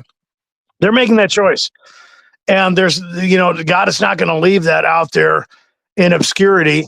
And I said that even though people are being manipulated, they have chosen to be aligned with something. And that's the culpability. Even though there is tech, even though there is spiritual stuff, that they have made a choice, and maybe they need to repent, and that's okay. But, when it comes to, poisoning someone, or, doing whatever, or, attacking them in a religious organization or group, they're deciding to do those things, and their alignment plays into that. And it will be known. It will be made manifest at the end of this whole thing, period. I hope so. And I love that there was, like, in your voice there, what you were saying, there was like a positivity and a hope. I mean, my temperament, I mean, I had a brief time in my life that I've mentioned it in AA where it's kind of upbeat, but generally I've always been sort of on the melancholic side. So I really struggle to think that this is going to end. And I'm not saying that, I'm not fighting for that perspective. I'm not sold on that. I'm not married to the idea this will never end.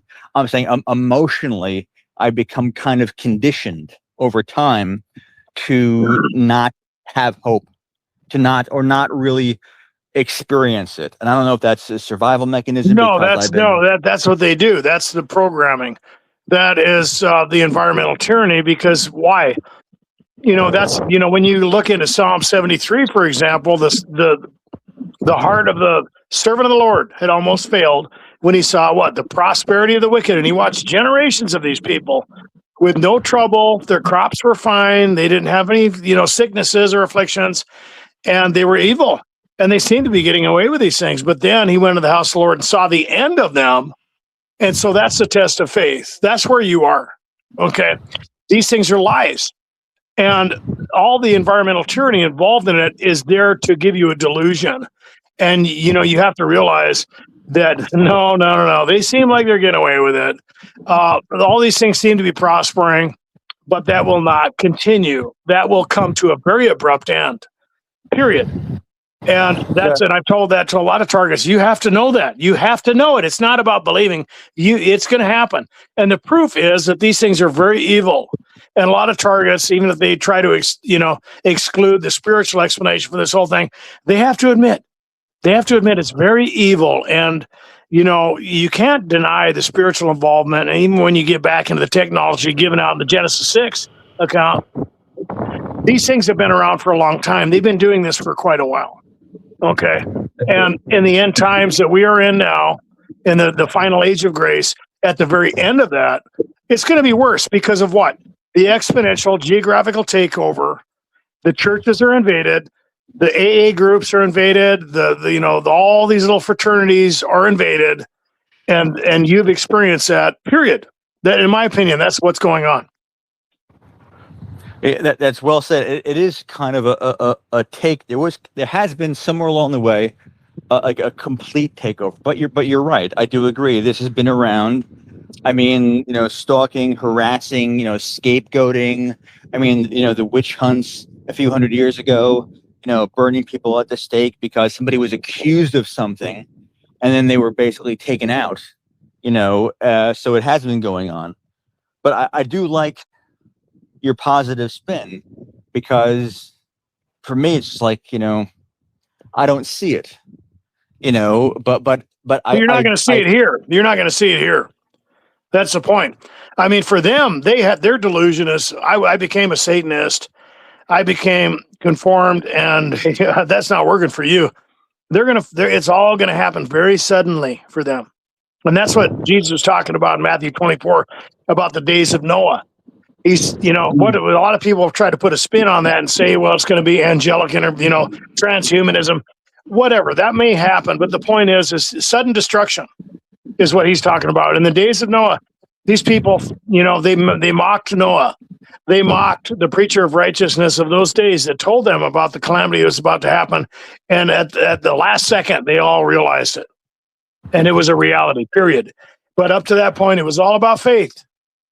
And then it came crashing in very suddenly. Good. It's just like, part of me wants to say good, that I'm happy about it. But then again, I don't know if it's like a hypercritical part of me that I'm like, oh, Jeff, you shouldn't wish bad on them. That's going to be. Well, you're not. You're not. Yeah. You're not. You're not the aggressor. They are. They're the ones deciding it, not you. Good. All right. Yeah, I like that. That was a good reframing for me. Yeah. It's so funny. Maybe it's a combination of childhood and temperament and whatever, and harassment for all these years, decade and a half. It's gaslighting, because now you have to feel guilty for people experiencing the just desserts that they've accumulated. That's not your problem. That's their problem, right? You're right. It is their problem. Don't feel guilty about that. They're the ones that made that decision, not you. You're not doing anything.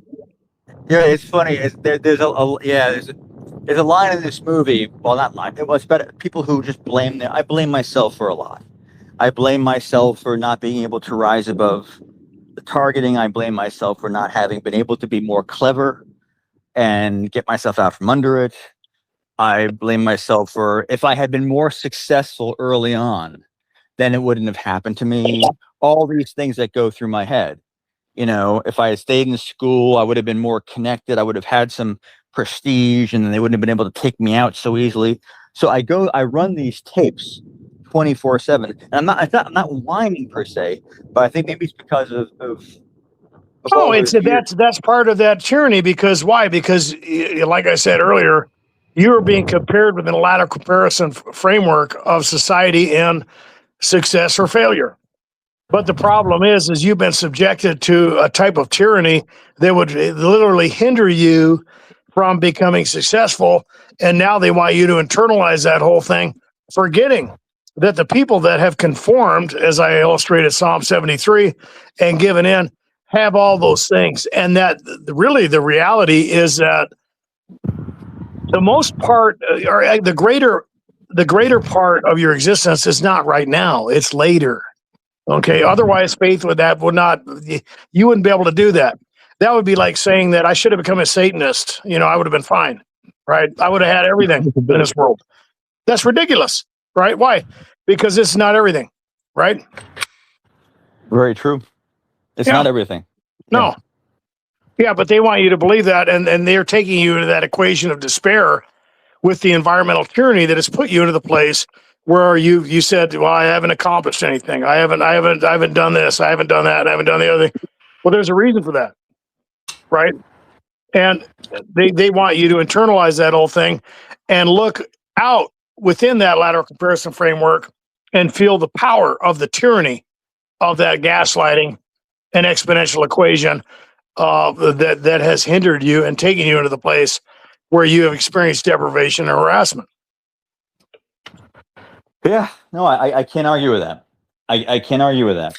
And if I would hear somebody else say that they felt that they blame themselves after 15 years of targeting for not being able to be clever enough. I mean, if I heard somebody say what I just said, I would I'd say, oh, dude, listen, you're missing the point here. It's not about you not achieving. It's about looking. People were almost a whole culture. But here's the thing: is that yes, you've made mistakes. I've made mistakes. But the thing is they will focus on that rather than the environmental tyranny where you were subjected to things outside the lateral comparison framework. That's the key. That's the gaslighting. Yes, we should have done this. We should have done that. But that's excluding all the extracurricular activity of the gang stalking. Yeah. This is true, and that is it's so funny. And like you were saying there, I guess there are the obviously the aggressive parts of the program that you can't miss, that are designed so you don't miss them, and there are the subtle parts that build. Doc? Yeah, I'm here. Okay, I thought I lost you. And then there are the subtle parts that seem to build over time. Like with certain trees, when you plant, they grow quickly, and some trees, when you plant, it takes years for them to grow. I think part of the program is there are things that get into us somehow, and like you said, it's like a kind of a gaslighting where our self-perception somehow goes through a I don't know, it's whatever that word, like a cancer cell becomes. It's the same cell, but it's a twisted up version of a cell. I think somehow maybe I'm not really mistaking this, thinking out loud, but we become, I don't know, we turn on ourselves. You become infected with that invasion into your psyche, and you start processing information differently. They start gaslighting you, and they subject you to that environmental tyranny, and then they blame it on you. It's very simple. Yeah. That's interesting. Yeah, they blame it on us, and then somehow, I've come to say, well, yeah, it's so disgusting. I feel terrible even saying it, but I'm like, yeah, you're right. Maybe it is my fault. You can do that. It's amazing. It's, oh man, how dark, how just dark. Yeah. Well, the contradiction with them, and the thing that I always tell targets is that the individuals afflicting you are just as guilty as you within the legal framework of God's law. And so they have no excuse by persecuting you because they need mercy. They're not giving you mercy, and they're trying to gaslight you on top of it. And so, yes, there are things that we're guilty of, but that's not an excuse. And they don't have justice. They don't have justification. That's part of the gaslighting. That's all that is. Yeah. Interesting. It's so funny. I haven't thought about gaslighting at that level before. I thought about it in the more surface level, like the directed conversation or little things like that, or whatever, or more surface level. But what you're talking about is really it's important point that there are. Wow, man, it's so funny. I just had you helped me understand something at a deeper level. I appreciate that. Yeah, you're being manipulated. Period. Okay, you're not dealing with the things other people are dealing with, and you got set up. You're dealing with a type of situation where you're being attacked, and hindered.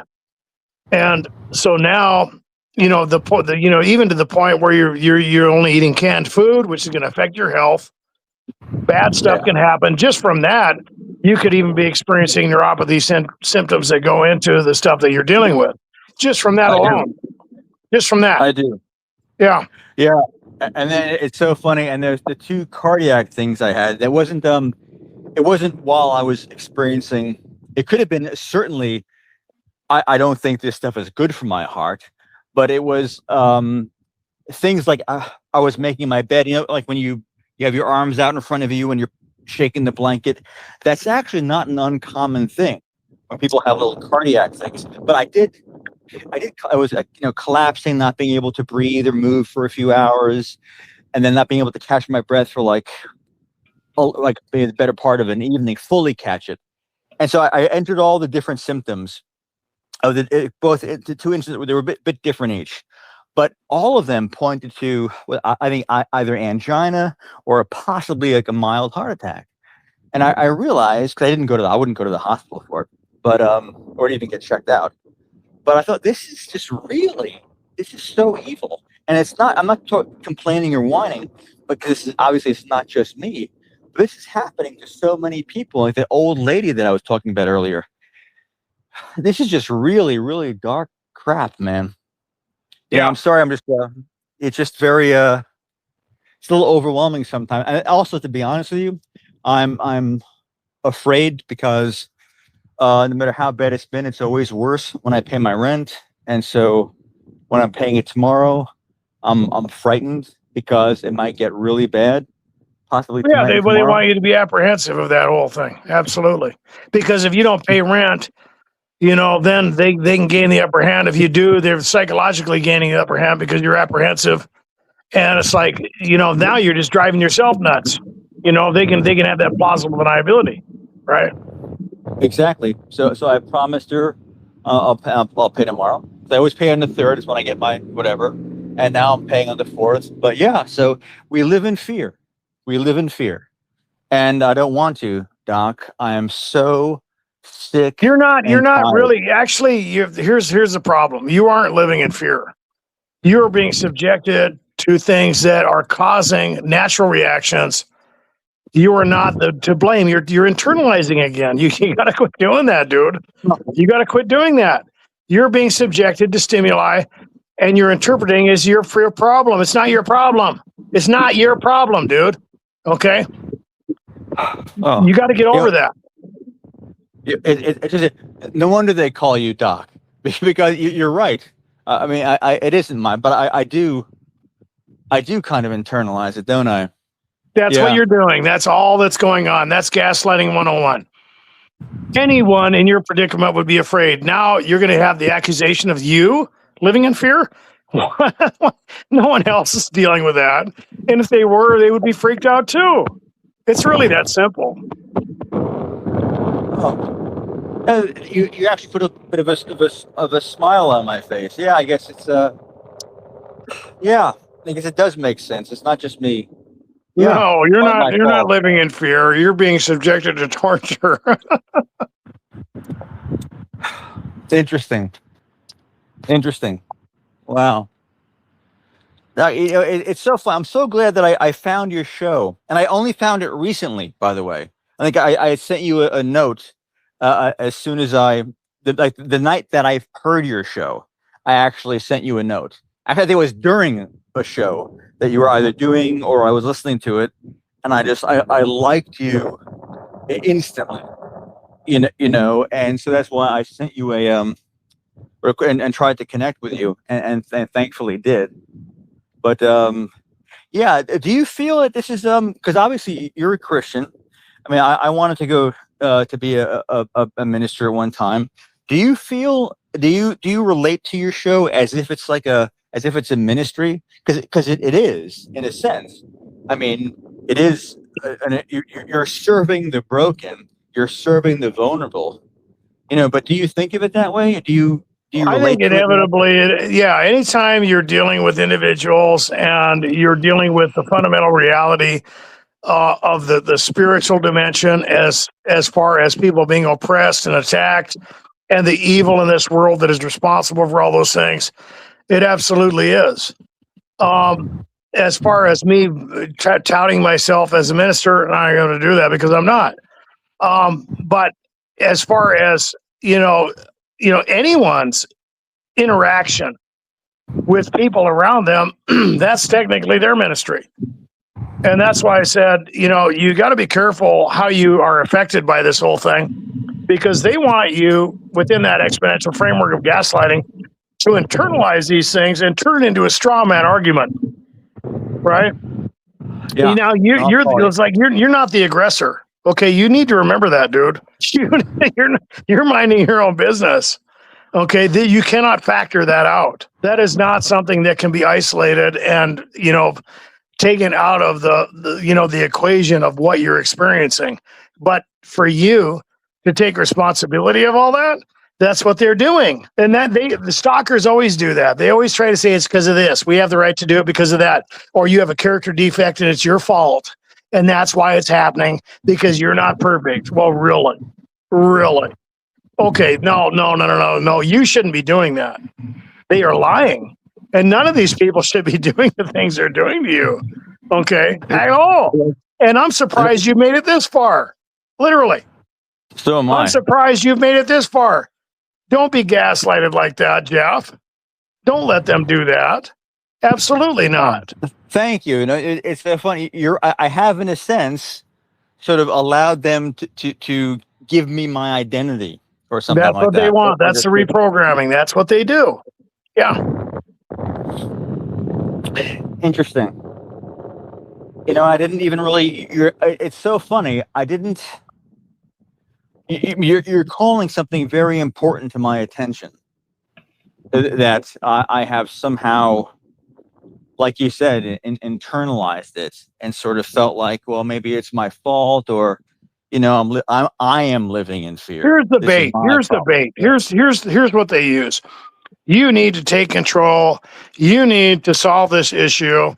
And so the fact that you haven't done it is your fault, right? It's like that movie, The Edge, with Anthony Hopkins, where he says people die in the wilderness of shame because they can't believe that they got lost, right? Whatever the circumstance is. And that's what they're doing to you. But it's even worse because you've been thrown out there. They threw you out there. You didn't wander out there. Okay, there's a difference. But the problem is that you're trying to do the right thing, and you're trying to take responsibility, and that's what you've learned in AA and all this other stuff. But the disillusionment is that these other people are, well, they're afflicting you. Okay, you cannot control them. And so your environment is flipped upside down, diabolical sabotage coming from all angles. And somehow it's your fault because you just couldn't stop it. That's ridiculous. That's ridiculous. Okay. No. Very well said.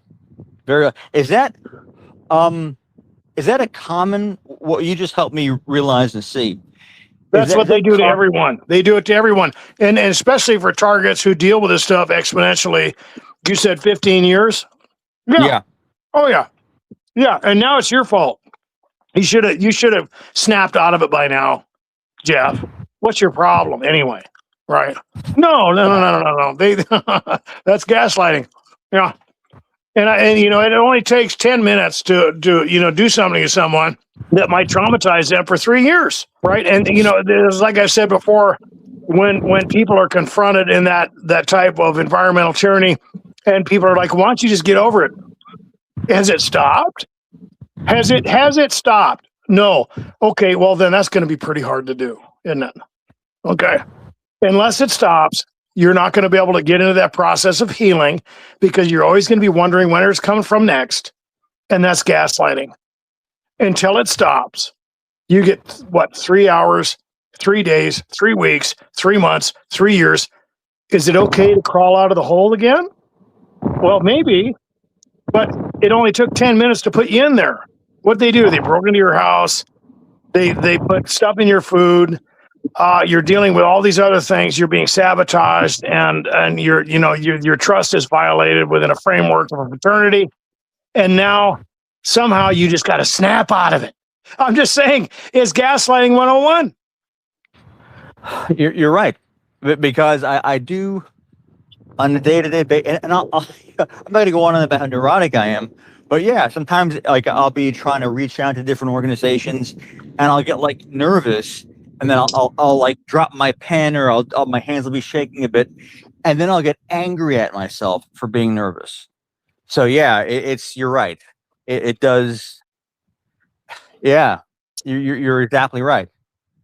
So it's like they have gaslit me into a place where I don't know if I'm gaslighting myself or whatever I'm doing, but I'm certainly, blaming myself for not being strong enough or clever enough.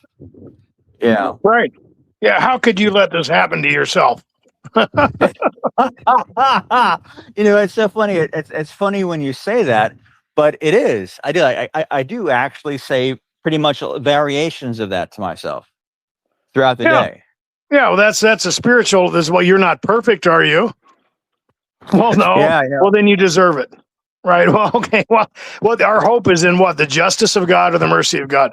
Because if God was just all about the justice, he'd just destroy everyone. Right.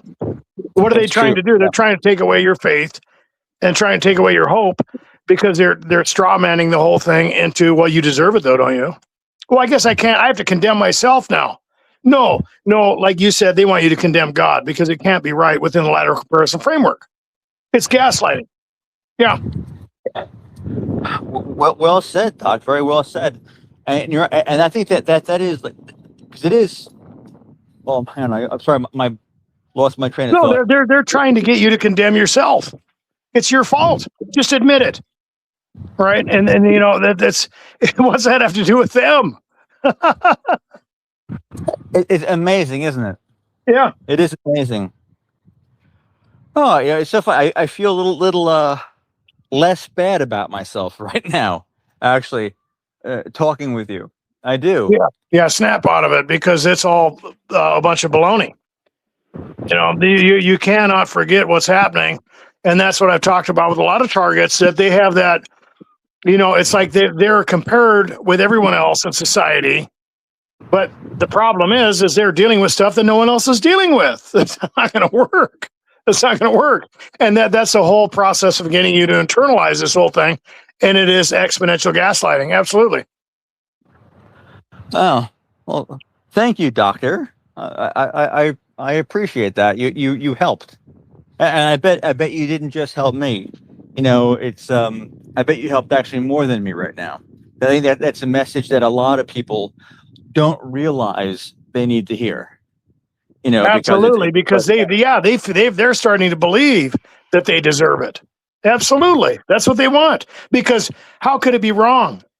How could you deal with this type of tyranny for years or decades without and, like you said, without God's approval?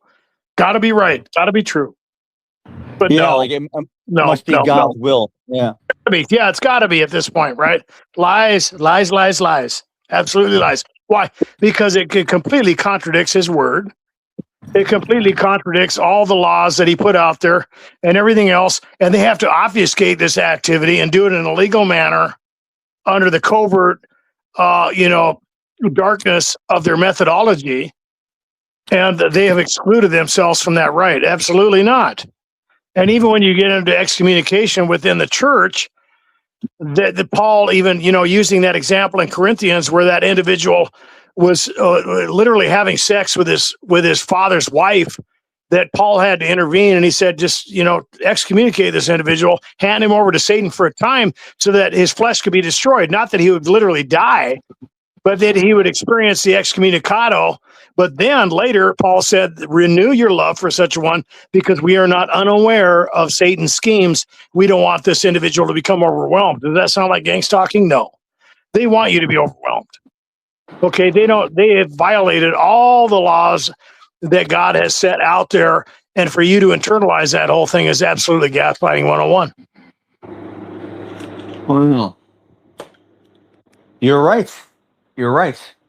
Wow. Have you thought about, because you've I don't know how many interviews you've done, but there must be certain universal truisms amongst people who've been targeted. There must be lots of patterns. Have you ever thought about writing a book about, because this could have been a really good chapter, what you were just showing me and making me see and realize.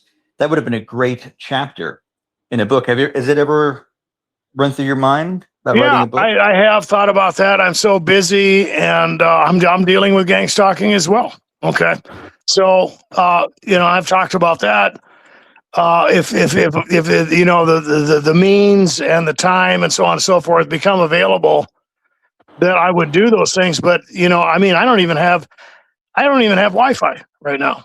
I mean, I'm literally barely making it financially, and I'm working full time. So if that changes, God willing, I'll have the time to do those things, and that would be a good idea. And I appreciate the comment on that and the encouragement, because I have thought about those things.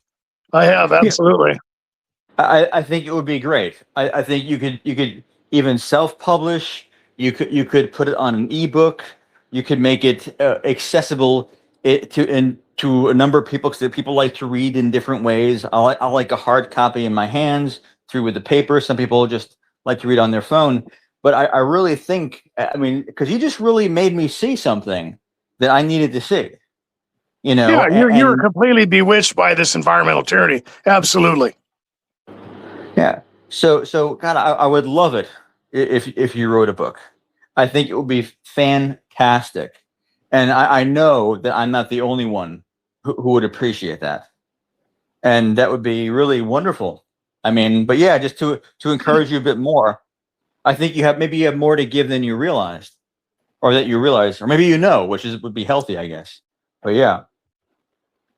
Well, and it's even beyond that, because even when you get into the exponential takeover that's going on in the congregations, it's the same thing that you dealt with in your support group. And like I illustrated, there are people deconstructing because they're being bewitched by the same thing you're talking about. And they're going away from Christianity. And exactly as you explained, they are angry with the Lord. And he has nothing to do with it at all. At all. And those people are wolves. The infrastructure is phony. The people who are welcoming them in are literally sneaking around and scheming against them and trying to create a hierarchy. It's sick. It is. It really is. But of course, like you said, they don't know.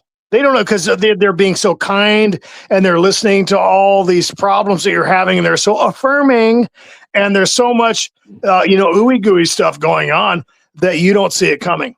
And then they pull out the evil stuff and they flip your reality. They gaslight you, and they take you into that environmental tyranny where you're questioning not only God, but yourself. And then you internalize the whole thing and you become reprogrammed. And they just sit back, and then they basically, like you said, they've turned you into your own handler at that point. Wow. You turned you into your own handler. That is, how scary is that? Where you become your own that's the handler? gaslighting. That's what they do. That's why I said, do not underestimate the science of organized stalking and harassment, because that's what they want. It's an invasion into your psyche. It's like it's a mind virus, That's really that would be a great name for a book, or a great name for a chapter. Mind virus. Exactly. Absolutely. Wow. Doc, you're amazing. I knew you were great before the show tonight, but you really you have a tremendous amount to give to the community that needs a tremendous amount. People need to be set free, and the reason they do is because they are being bound up by lies, by deception, and by the framework of organized stalking and harassment. And they are taken into a place of self-scrutiny. They are processing information differently, and they start to internalize this stuff just like you. Absolutely. Wow. Doc, would you forget? I desperately have to run to the bathroom. No. Here's what we'll do. We'll go ahead and we'll do maybe a number 2. on this one, and we'll end the interview now. Great. We've got around 2 hours, and we can always do one later, and you can write some things down, and we'll go into different parts of this, because trying to tackle this in one shot is pretty much impossible. Yeah, no, 15 years in 2 hours, I can't do. Yeah. Right. We've already gone. We've got a great framework. We've got a lot of things to look at, and you can go ahead and listen to this, and you can remember the things that you missed and the things that maybe were leading up to this with the foreplay and so on and so forth. And so we'll go ahead and do a deep dive. Number 2 for you, Jeff. Would you like to say anything before we end the interview? Just to thank you. Just to, it's, I think, one of the things that's the most painful part of a target's existence is they're not being listened to, not believed, not being given the opportunity to share their stories. And so you've obviously, you believe me, you listened, you gave me an opportunity to share what's going on with me. And also, I hope, if something that I had to say or said was even remotely or somehow helpful to somebody out there, then that is like a home run. It's a grand slam. So I just wanted to just say thank you. That's pretty much it. Absolutely, and thank you, because this is you're not done. You're 15 years in. We're lucky. But you said that a lot of this started back in '94, if am I correct? So you're yeah. I didn't know it, but yeah, I've been aware of it for 15 years. Yeah. Right. So you're on your journey, and you're going to be helping a lot of people as well. And so I'd just like to thank you for your testimony, and don't hang up, because I have some more to say, but I'm going to go ahead and end the recording. Don't hang up though. Okay, I won't. Okay. And let's see here.